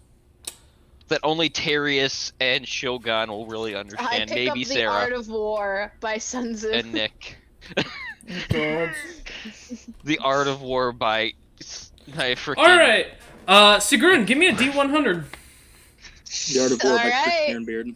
The War of Art by Zeus Sun. The War. Okay, 100 coming right up. That's a 29. Hey. All right, you pick up the A Guide to Prominent Schools of the Arcane by Gregory Days. It's all written in Celestial. I don't speak this. Uh, Sarah, do you speak this? She holds the book out. No, I don't know what that says. We have to learn bullshit. It's useless then. And she just like kind of haphazardly like puts it back on the shelf. Okay. they're walking with me, right? Yeah, they're starting to head with you now. Yeah. Do I see that? Yeah, you see that she's pulled a book. Sigrun just pulled a book off, looks at it, and can't read it, and then puts it back. I can, so I take it. Okay. Oh, you speak that Well, language? if you want to teach me that later, I'd be happy. Well, give me a minute. Let me make sure I write this down so I don't lose the item. Because I will make this later. This will give you advantage in all Arcana checks. Oh God, I don't Awesome. know that. Something I don't believe in. That's great. Hey, it's a great bedtime story for the kids. I guess. Give me a minute. Let me just write out the title so I can keep track of Can I- this. I just want Art of War, man. Where's a book about blood and violence? You're in the Well, school of blood. I would hope you could find one. you're about to find something interesting here in a minute. Okay, so I'll make that later. Alright. So, and as you guys kind of walk by, you see that Shogun has been tied to a chair with what looks to be a very strange looking colored rope, and his bag being gone through fully. I look at him and I look at Sarah and I was like, I don't look at Sarah. I look at Terius and I go, so which one of us wins the bet? I didn't run. He can't run. I'm not even trying to run. I'm just chilling. Do we both pay the gold out to Isabel then? You see Yeah. Isabel nod. I flick I one hand over. her a gold piece. Alright. Yes, they are. That's kind of rude. I was willing to let her do what she wants. She tied me up for no reason. She did. Kind of rude. And she is starting to go through all of your things, and You're We'll about to get robbed by a Oh, child. don't worry. If you take something really worth, you're the one paying for it, Cameron. Okay. So, as you lot continue heading over to the other building, kind of leaving, exiting the building, seeing these mini skeletons. Yes? I tell Isabel as we leave, we're heading to the clock tower. When you're done, you can either drag her or make him walk there. Isabella gives a thumbs up. Oh, wait, Nick, take the drug bag so she doesn't go through that. Too late. I look at her and go. I look at her dead in the eye and say, "No drugs. You're too young. She Hey, shakes those her are head important and gives you a middle Intimidation. finger. Please, no Well, drugs.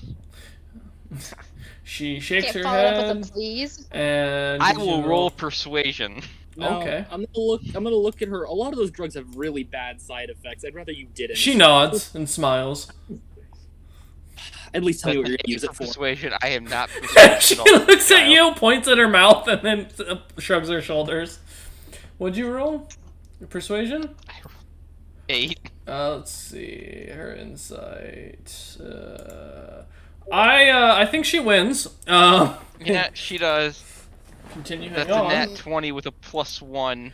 Yeah, she's gonna Oh, wait, go no, that's through. a- She takes that's a. a You nat see, she one. grabs the large diamond from the case, the net, and everything that she can find that looks like a drug, and starts tinkering on something into a bowl. Don't use all of those. Why I are need we some of getting those. robbed by a child? And she goes to work. And Nick Nick Jr. just kind of looks at the rest of you and goes, "Just go do your thing. I'll take care of this."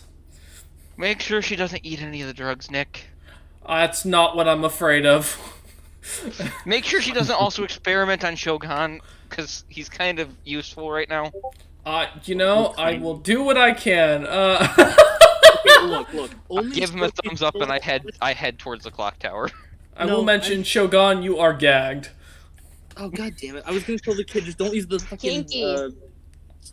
I need the sooth salts. I need those. She gets to work. All right, as you lot head over into the other building, going into it, the two doors are kind of crooked and cracked. Terias, with your strength in general, it's not very difficult to push your way through. You come into what looks to be a large room of shelves and tables set up, as well as little mantles to hang weapons on. This looks to have been the armory. Weapons? It is Weapon, armory. completely picked clean. God damn it. Is there any extra arrows just lying around by chance? It is empty as all hell. But these are all made out of there- metal, so Terias, you find metal mantles, tables, shelving. Yeah. I wanna take like wood and metal and stuff if there is like supplies like leather. Okay. Taking it all. I mean, that's a Take lot it of all, weight. let's take it all. In I total, am this a good. this building has about 4,000 pounds worth of iron Okay. material. Well, We'll Then have to split I'll it up start then. working in here. Okay. As Terios sits down and starts to work on his lathe. Is there like a place for someone to cook a little bit? This is I an know we're armory. Still near the river. I mean, you I'm didn't asking see more or it. less: Forge? is there a fireplace? There is not. ooh, are there tools like smith tools and stuff, or leatherworking tools, or anything laying around? No, like I said, this place has been picked clean. It was that Nick gnome just- that Isabel killed earlier. Nick just sets up a chair and pulls up a chair and sits Okay. and starts using a bit of just starts caring for his bow, making sure it's still in good condition at this point. He has nothing better to do. Okay. Sarah? You can come untie me. Is there anything? Darius, what are you? What That's are not you better to do. working on?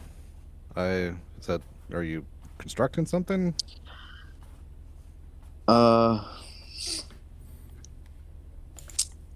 I don't know. I don't feel like he's super talkative right now. He'll probably just grunt and I- nod. But yeah. I trust what little friend is making. He has that glint in his eye. As Sigrun says that she's probably like helping like tear the iron, like shoving off the walls, or like grab and collect stuff. And I can Shogun rolling Yeah. con save. I can maybe help. Have a grasp of magic. Tinker some along those lines. I don't know if I can be any assistance. No magic. Sarah nods. Only iron. Okay. As you lot kind of sit down, as Taria starts kind of crafting the iron and moving it about, trying to break it down to fit to the equipment that he's going to make, we're going to jump over to Shogun for a second. Shogun, as you're sitting there, gagged, you watch as Nick kind of puts himself up on one of the shelves and smiles watching this whole thing as Isabella starts to make a bomb. Using the diamond as a flask as she starts to work into it with something you've never seen before. This strange looking item looks to be a piece of, looks to be almost like this black piece of metal that seems to kind of, she taps with her hammers and seems to crack into the diamond. As she cracks in the diamond, creating it to at first a bowl, she starts grinding the drugs into it. She takes 2 gold pieces she was given and grinds it into it. Which drugs? I have a lot of drugs. Yes. But these wouldn't mix well. A lot of them are so different. That's why I had you do a saving throw. Oh dear God. She starts working, she grinds it. It starts to glow as she continues working on it. And she seems to start to say something, but it doesn't make any noise. As Nick looks at Shogun and goes, "Oh, don't worry, it's just an enchant." And it starts to glow, and for a second, everything goes absolutely silent, and then a little poof of smoke comes out. Isabel kind of smells it, and then kind of brings it over to Shogun to take a whiff. Oh God, you just got handed the hookah. Terrible idea. The best hookah in the world, man. I'm motioning to the rope. Puff I puff. don't want to be here anymore. She looks at you and shakes her head, and she continues to work, breaking it down and breaking it. She grabs your magnifying glass and starts to create a little fire, heating it up. Grabbing some of your gunpowder horn, she pours some gunpowder into it. Starts grinding that harder. And after about 10 minutes, she creates a strange powder that she then grabs the last of your blasting powder and mixes it together and then puts it into the diamond again now that she begins to carve it into a actual flask. I'm gonna say this now. Older Nick owes me a lot of money. As she does this, she looks at you and nods and smiles and then pulls the gag out of your mouth and kind of motions for you to open your mouth. You know what? Fuck it. If you're gonna die, it's a good way to die. No, You'll be this is high a- off this your is a good- ass. If I die, I die. I'm opening my mouth. Go on. She pours it into your mouth. Congratulations, you just got a free ABS increase. You can choose to put 2 points in one stat or 1 point in 2 stats. Yo. I'm pushing my intelligence to 20. This is And she just smiles at you, and Nick goes, "That's so what we call that back home is insta ability. It's something the masters used to make for themselves all the time." well, we Is there can't make enough more for the of whole it 'cause, party? A lot of those No. drugs are all over the world. He nods and goes, "Yes, and you actually need a diamond to case it because otherwise the stuff could kill you. Also, if it's not mixed well, it's said to have blown up a few cities." So, damn, which of my drugs am I deleting? All of them. All of them. Even my truth serum? and Yeah. stuff doesn't make any sense. No, it doesn't, but there's a reason for it. Like, my insect repellent salve? That's Uh-huh. not even... What the fuck? Wait, I wouldn't consider the insect repellent It is itself a a drug. drug. Yeah. It's not a drug, it's a body covering. It's grease, basically. It's still It's what- lubricant. She mixed it in there, man. The only thing you got left from it is your soap and your physical items. You just wanted to get rid of all my drugs. No, this was actually something that I was designing for her to make. Bro, you got an ability score improvement out of Don't it. complain. You A just lot of got it- paid. A lot of these were life-saving items. No, not as much as that improvement was. Nick kind of looks at you and goes, the other thing is the fact that that's also been, not only has it been able to blow up an entire city, I've also seen that it completely devours the person who consumes it. It's quite interesting. And to be fair, and he looks over at Isabella, she didn't actually know the recipe. She was just kind of throwing what she recognized together. You said the physical stuff in that bag is still there? Uh-huh. The 2 of the items out of like the 20. Mm-hmm.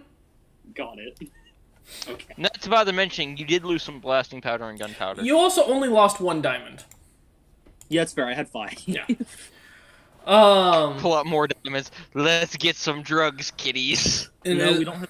Isabel kind of smiles and pats you on the head as she unties you. And puts You know, the... I would have let you make that without the tying up. She smiles. And Nick goes, yeah, that's what she was testing on the gnome that she found earlier. Fair. Mm-hmm. Vampiric gnomes. Never a good combination. Oh, so it does... Huh? I'll go boost my, I'll change my intelligence stat. Nick just kind of pats Sugar on the back and goes, don't worry, it was only a 95% chance to kill you. If it works, it works. He smiles as he goes heading off with you lot. Yes? I have to do 1 and 1 because that puts me at 20 with 1 point. Mhm. I got it. Alright. So as you lot, or as you head back over to the group, you find Terias continuing to work at something. For the sake of time, I will say about an hour goes by, and Terias manages to make his small lathe. Finally managing to craft the last few pieces of iron by basically cutting up what was left that was needed. And for a second, we're going to take a quick break, because the DM needs to grab a quick snack because he's getting lightheaded. So I will be back in a moment. Ugh. It'll, but listening. Cook, you suck. You couldn't beat Sigrun in a fight if you tried. That's all. Well, the good news is one of the 2 things that survived that bag is one of the anti-poison items, so that's good at least. I still have the Theki root. You just got mugged by a child and you let it happen. I got mugged for like hundreds of thousands of gold by a child. Exactly. You got What are mugged you for guys like doing? a couple thousand gold. The poison alone was like 3,000. That was 1 item. Not to bother mentioning, the diamond itself goes for about 1,000 gold. Oh no, they go for like 2,500. Oh yeah. Oh no, sorry. Yeah, sorry. Diamonds- Size is what they're marked as on D&D Beyond, of course. But So yeah. And That bill's Storm- never getting paid off. You get an No. ASI out of that, and No, Nick's to be not fair- gonna complain about that. max intelligence is worth it. No. So no complaints.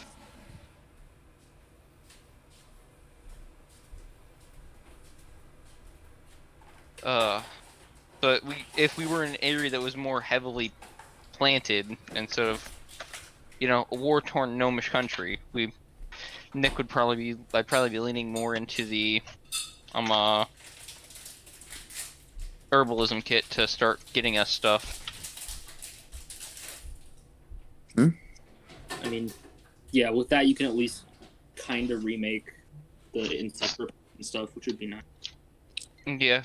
I believe I have an herbalism kit. Yeah, we both do. Working together, we can make a lot of citronella candles. Yeah, not super about that. But I have to. I was joking on that, but Oh no, she did, 'cause that was in that bag. Alright.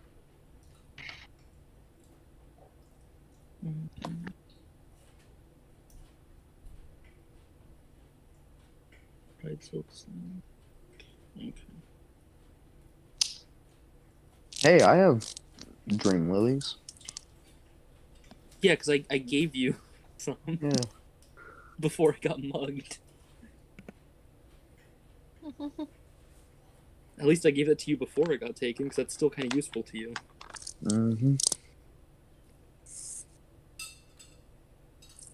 hey, don't worry, we might come across my character who has some drugs on him too. Which character is this? My merchant character that I made for Friday. Oh, I'm gonna game. mug your merchant for drugs. The drug wars start between a freaking half elf and a goblin. We beat the crap out Start of the the cartel. Enders just for drugs. Look, man, I need those. Those were useful. Well, the thing is, he's physically weak. He Exactly. can't even. He gets -2. He has a -2 to his freaking No, but strength. here's the thing. Right now in the timeline, he doesn't have the party. He's alone right now. Yeah. And him. He's alone. Granted, Okay. he's over in the human land, so he's a ways away.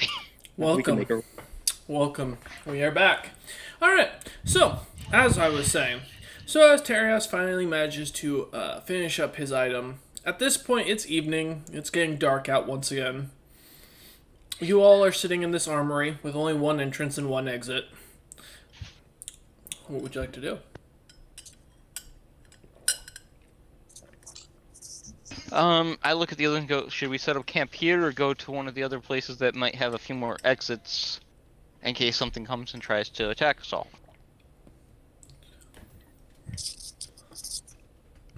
Me neither. This is defensible. Alright. Just we can't escape as easy if something comes in the door, but it's also funneled through the Why door. would we need to escape? You're sleeping closest to the door then, Sigrun. Sure. Okay. If you are so scared, Nick. I go up the tower a bit and see if there's windows that... were there windows lining the tower? So the clock tower does have the ability to see through it, because you can see the gears from the outside. I'm gonna go... I'll climb up there, because I should be able to... If I keep waking up every few hours, I should be able to get enough rest, and that would be fine. And if something comes, I should be able to break the glass and snipe them down a little bit before I shout a warning. Or as I shout a warning.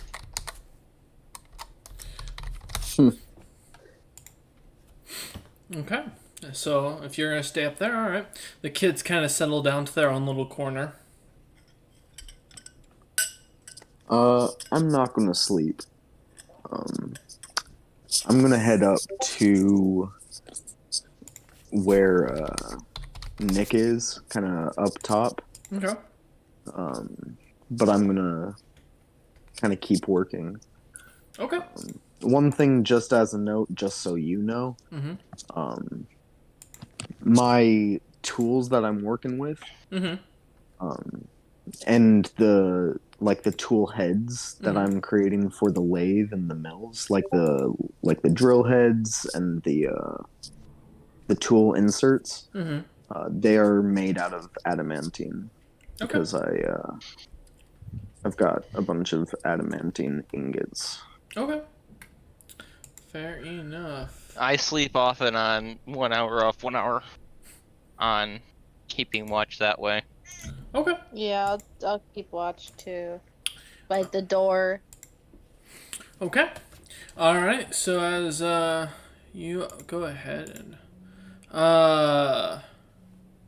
alright, and Sigrun, go ahead and give me a perception check. Oh, and Sarah, where are you sleeping? Sarah's going to watch Terias work for a little bit, just because she's curious about non-magical tinkering, and then probably make her way back down to the back of the armory. Okay. Sounds good. I'm using my lathe, so Okay. it should be way, way more efficient building my next machine now. Gotcha. Hey Royce, Yeah. how does a 7 sound? Pretty good. I don't think I've gotten above a 15 today.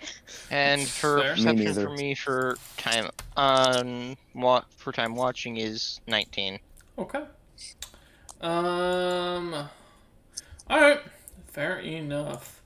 Huh, I just realized we have a famous TikToker watching the stream in the background. Wait, do we? Apparently, I mean, they're known on TikTok. They got 2.5k followers already on Twitch. Jesus Christ.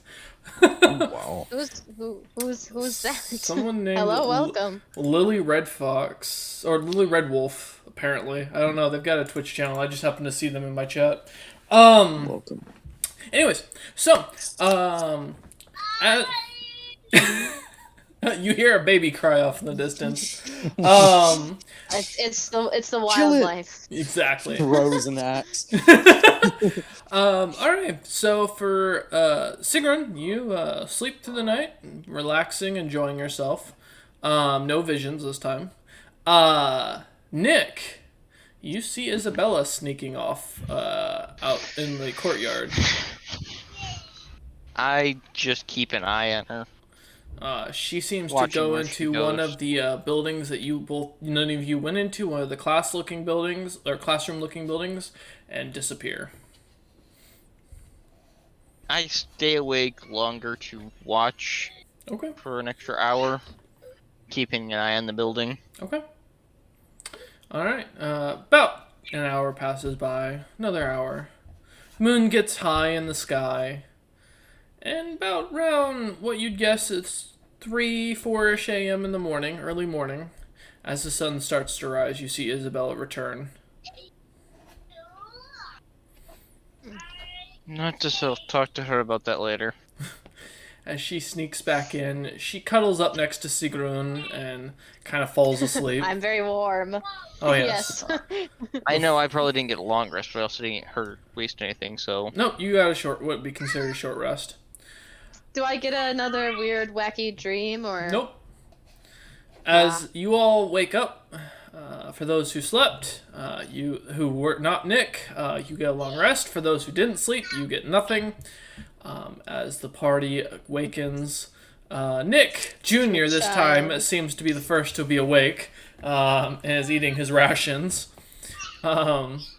Isabella seems to wake up as soon as Sigrun does and kind of gets up, moves away, or goes and sits down next to her brother and just kind of relaxes. Morning, little one. She I nods. didn't notice you move over in the sleep. I hope you slept well.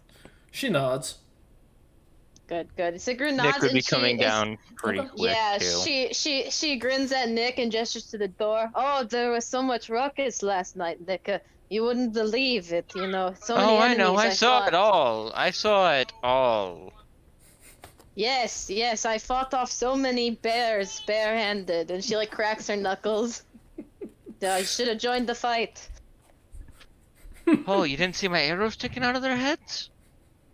No, you know, I only heard the crunching of skulls with my fists. And she like pats the bear skull that's on the front of her like bear pelt belt, like laughing.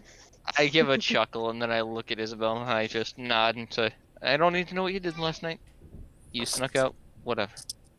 She looks at you confused. The Or do you Sigrun not? also looks confused. Nick just shrugs and says, either that or I was hallucinating, one of the two. Well, I could you swear know I that, saw a young lady run from this door to one of the classrooms, and I think I'll go over there and check out what happened over there today. She shrugs. I mean, the Shogun does have drugs, you know. Nick, did you get into his, you know, stuff? Drugs I do not have. I look Ah, at you're I look allowed. at I look at him and then I look at Isabel. Did you use all the drugs? She nods, smiling happily. I give her a high five. I wonder what kind of concoction you have made then. Owe me money, you do. If she made something amazing, no, I don't. So what did you make? She shrugs. A weapon. I pat her head and just smile. I bet it was something amazing. You're talented already. Stronger drugs she made. Used it was. Then you have no reason to complain if you're the one who used it. Was it a fun Getting high time, on your own Shogun? supply is not a smart thing to do. Faster my brain works now. I look at Shogun and then I look at her and say, "You made him fucking smarter. She shrugs. Good job, seriously." She Do you shrugs. have drugs to enhance muscle? She nods. Oh, sure. Oh, I am interested in this. I am interested. She. Well, let's check out the classrooms today, and then we can probably move on from here. That sound good to you, Trius? Because I don't know where we're going. I don't know what the plan is, really. Yeah. Did I finish what I was working on in the night? What were you working on again? Remind me. My mill. No. It's gonna take you longer to make it. Even with the lathe? Yeah, a lot of parts still to make. It's still gonna take time. While it's an easier task, it still takes time to create said items. Yeah, Sigrun looks at Terias and be like, "Do you need help carrying some supplies from here? I have a lot of space." Well, I did have an idea, Yeah. and I look at Isabel, and then I look at Sigrun. Sigrun, how would you feel about grabbing one of those dragon bones? And I look at Isabel, and I go, dragon bone crossbow bolt, dragon bone tip crossbow bolts and arrows. She shakes her head no. Well, it was worth an idea. Okay. I have a feeling the friend No Name would not appreciate us using Chucky's bones. Just a suggestion. That dragon was named Chucky. Yes, it was his childhood pet, so I'm told. I would have called it Josh. So, well, you are terrible at names. So are you heading towards the classroom or the museum, Nick? The classroom Okay. that I saw Yeah. Isabel run to last night. Does Okay. Terias tell Sigrun like how much iron and wood he needs for her to like Oh grab? yeah. or- How much do you have left in your carrying capacity? I could do the exact math, but I have like a 510 carrying capacity, and I have 114 on me right now. It's a lot. Did I get like 300 pounds of iron? Sure. So Just Sigrun's gonna tied in spend the a next bundle at her hour back. breaking up tables to make it easier to carry. Okay. Sarah, are you following Nick into the classrooms? Yes. Okay. All right. I've added it to my inventory. Okay. Appreciate it. As Terias, I assume, is going to stay with Sigrun while that's going on. So, Oh yeah, I'm helping. Yeah, Okay. yeah, he's advising her. okay. I'm sure. I'm So sure. as Nick, Shogun, and Sarah head off towards the classrooms, as you guys go towards the doors, Isabel and Nick stay behind with Sigrun, watching the tirade. Immediately, as soon as you open the door, you find what looks to be a fresh corpse of what was probably a living creature that has been torn up, chewed on, and spit back out. Is it a mouse? It is about the size of Shogun. Mm. Well, I was gonna say, Big if you- mouth. Isabel got hungry last night. That's fine.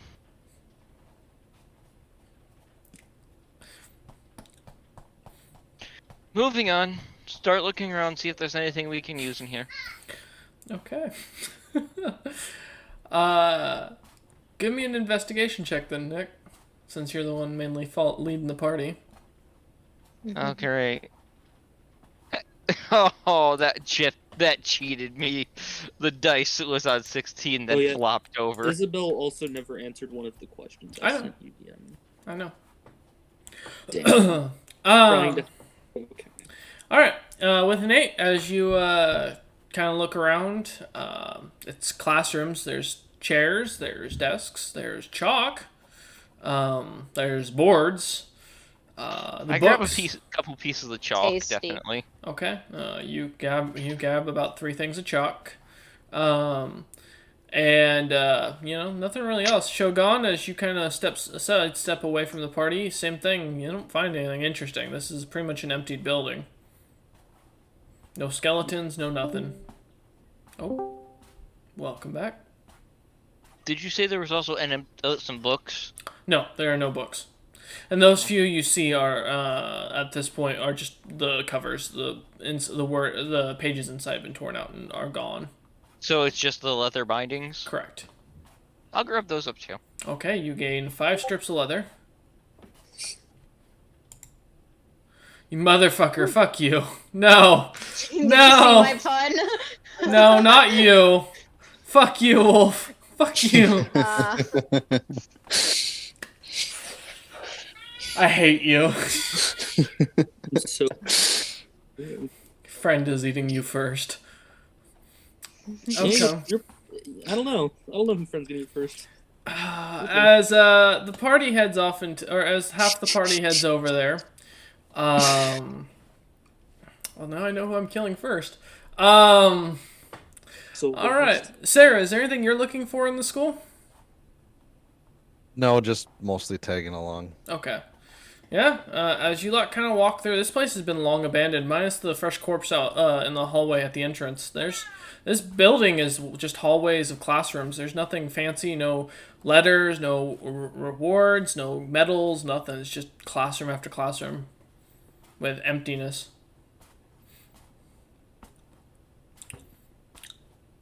Is there anything you, Nick, Shogun, or Sarah, you'd like to do? Not particularly. Okay. Nope. Came in here to look around, see what happened last night. Know what happened last night now. Don't care about anything else. Got chalk Okay. and leather. All right. Then as you lot kind of head back, as you start to head back towards the entrance to the door, the body is gone. Oh boy. Uh-oh. All right, maybe there is something else here that's eating things other than Isabel.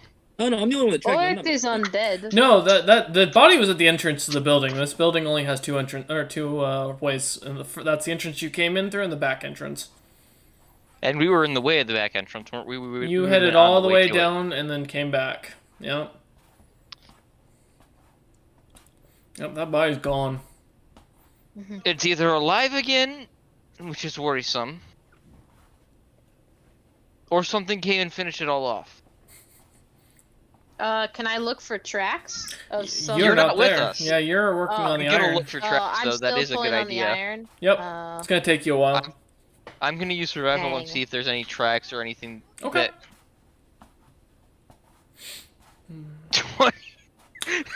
Alright, so as you look around, you find what look to be humanoid-looking tracks that you recognize as human, crawling up the side of the wall. And they I seem to look go up. into a vent and disappear. the imposter. Look at Shogun. I'm not gonna ask if you will crawl up in there, but do you have any way to anything you can send up in there that wouldn't get killed immediately?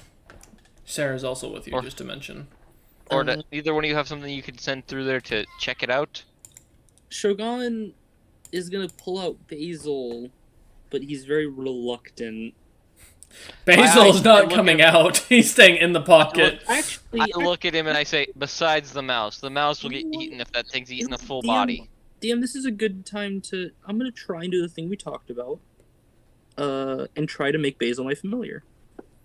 That's gonna take you a full day. Okay, then I'll do that another day. Got it. Damn. Then I'm gonna shake my head because I don't think I have anything that can check out the vent. Is it wide enough for me to... How high up is the vent? About 30 feet off the ground, and it looks to be about 5 by 5. And it looks like it's heading to another Sure. portion of the building, It correct? just goes throughout the entire building, yeah. No, wait. However, I will tell Nick, I do have detect magic. If I just follow the vents around, I might find where whatever it is. Because I'll be able Try to feel it. through the vents. Try it. It's not big. The vent's not big enough for me to fit in anyways. All right, I'm just gonna go walking around then. I'll walk with him. I look Okay. at Sarah, Sarah, and you t- follow? ask, Okay. As you lot walk, detect magic continues to go off. Nothing seems to pick up. No magic other than your compatriots. I see. But you do now notice Sarah's armor and backpack seem magical, and they weren't before. Yeah, you recognize Sarah has a bag of holding on her back, and her armor has got is now a +1 piece of armor since your detect magic offers that. Sick. Nick is giving off more magic than he was before too, which is nice. I'm not. No, you're giving off irritation to the DM more than usual. Oh, more's coming. I would like to Uh-huh. go check other openings of the vents and see if they're open. Okay. As you guys head into each classroom, where the vents seem to open up a little bit, no, there's no markings, no nothing. About a half. You guys have spent about a half an hour now in here, so. We should I- head back. Isabel. Yeah, whatever it is, it doesn't seem to want to be found. No, I want to go talk to Isabel. Yeah. Talk. Yeah, that seems like a good idea. Okay. Alone. She is a vampire. I told you guys. She's turning. You can people. talk to her about it, but I All right. As you lot head back, you see Sigrun has taken out her anger on plenty of iron furniture. Oh, they is there stood still no a chair chance. left? Yeah, there's still plenty. I mean, she's not taking the entire This is- building. There's a lot of pieces of furniture. Darius is instructing her on like which ones he needs, and then she's just decimating them as barbarians do. And Yeah. her axe Yeah, continues. pretty Every time the axe chips, it immediately fixes itself. Oh yeah, she's enjoying it. Isabella and Nick seem to be taking notes on some pieces of paper they have found, writing down the technique that Sigrun is using. They're writing like 10, holding up 10s, 8s. And as you lot come back in, this is the vision you get. Just- Yeah, she'll like turn and see what scores they give her, and if they give her less, she'll be like, "Oh, is that what? My legs weren't in the right position that time," and like, it's just like a back and forth banter. Shoulders width apart. Yeah. Gotta get that deadlift proper for form. All right, Yep. But yeah, no. As you come back, yeah, it seems Alton's normal. Alright, well, the classrooms are robust. I got some chalk, which might help you two. I give Trius and Sigrun each a piece of chalk. If you crush that into powder, my father used to use it to help him lift stuff. Gave him better grip, he said. Oh, Uh, that is an interesting tactic. I'm bringing she Isabel to the body. Pocket it. You're gonna take Isabel back out there? To the body. Yeah. There's no body. Do you mean where the body Or was? where the I should say where the vent. Yeah, where the body was. 'Cause Okay. the one that did that. All right, she'll follow you as you go out. Sarah, are you staying? Are you gonna follow Shogun, or are you staying with the Grizzly group? Staying with the rest of the group. All right. As you watch, as Nick continues to hold up signs every once in a while, and he invites you over, Actually, Sarah. Because we're still at the armory. I'll kind of like sit at just outside at the entrance. I Okay. assume there's some steps. Just like Yeah. sit there, pull out the book that I found on the artifacts, and kind of be reading through it. Okay. All right. Shogun, as you take Isabella into the school, into the classroom, the building of classrooms, she looks at you kind of perplexed and waits for you to say something. I'll first ask the obvious if she knows what happened to the body. She shrugs. Okay. And then I'll ask if she can help me find whatever it's swirling about. Because we don't like unknown things here. She shrugs. I see. This complicates things. Alright. She turns and leaves. Has no one incited this girl at all? Nope. That's not important. I know more about this character than I really need to, so that's fine. All right. As Isabella comes back, she sits down with Sarah and kind of starts reading over her shoulder. Trusts her well enough at this point. Because, All right. again, if she wanted us dead, she'd have us dead by this point. They both would. As the 30 minutes finishes up, Sigrun finally finishes chopping up the iron, getting enough of it on her back that Darius... Nick holds up a scorecard of 5. What? That is bullshit. Nick Jr. gives her an 8. And as you lot now have the iron, Nick Jr. just kind of looks at you lot and goes, "So are we staying here, or are we going to leave? What?" Is Shogun back at this point, too? No, because I'm doing something else. I hope not. It's boring here. What, are we gonna read every book in that stupid library before we leave? I mean, that wouldn't be a bad idea for most of us, but I understand. You don't like reading. What do I No, get but we from don't really reading? have anywhere to go, because from my best guess, most of this country is similar to this, where it's just going to be dead and there isn't going to be much for supplies. We should probably head towards somewhere else. Well, we should stop at the river to fish first, obviously. Yeah, refresh our rations, and if there's anywhere around here that might have some live plants, I might be able to I have scrounge a up some good extra stuff. hunting tactic for the fish. Don't I have a great tactic? I learned it. Are you going Learned to it. jump in and throw them out like a bear? No, you don't throw them out. You sit and wait in the water like a bear, and then you slap them out with enough force to kill them upon impact. But yes, I did learn it from the bears. Okay. Nick is rubbing his temples. It Nick works. Jr. I is don't reading a know why book. He is reading the book, and it states on the cover, in common, Lesson of Snipping with Mr. Snips. Oh. And only I two know, people kids, know what that better watch is. out. I look at him and be like, Nick looks at him and goes, "Don't you dare try any techniques in that book on anyone here, please." Oh, what are you talking Use about? them I for- already tried on Shogun. He just screamed too much. And he You know what? smiles. I'll allow that, but save him for torturing people if we need it. You allow that? Wow, you are fucked up. He kind of goes and goes standing next to I mean, if I Sigrun. come across the, if I come across the snow elf, payback's payback. I was say he didn't actually do it. He's just making a joke. And he goes sits next to Sigrun and says, "No, I'm good." All right. As the party starts to, where are you guys planning to head next at this point? Well, I pull up my map and I look to see, because I know we're back in the regular world, so it's a full map of the world again. Mm-hmm. I was gonna say, once I do that weird thing I was doing, once I finish, I'm gonna walk up to Nick. In Crimean Goblin Nation, we should head to. Work needs to be done. I show him the map and say, "Point it out." My homeland. Yeah, I'll point out my homeland. He points to the Heli or the Helio lands. Funny enough, is on the same portion of the continent that the Scrofe are on. We don't like the heli. Why am I saying that in character? No, Research actually, no, to be wait, yeah. done. Done alone, it cannot be. Wait, Royce. All yeah, right, we'll start the heading Scrofi there. and Heli are like enemies, right? Yes.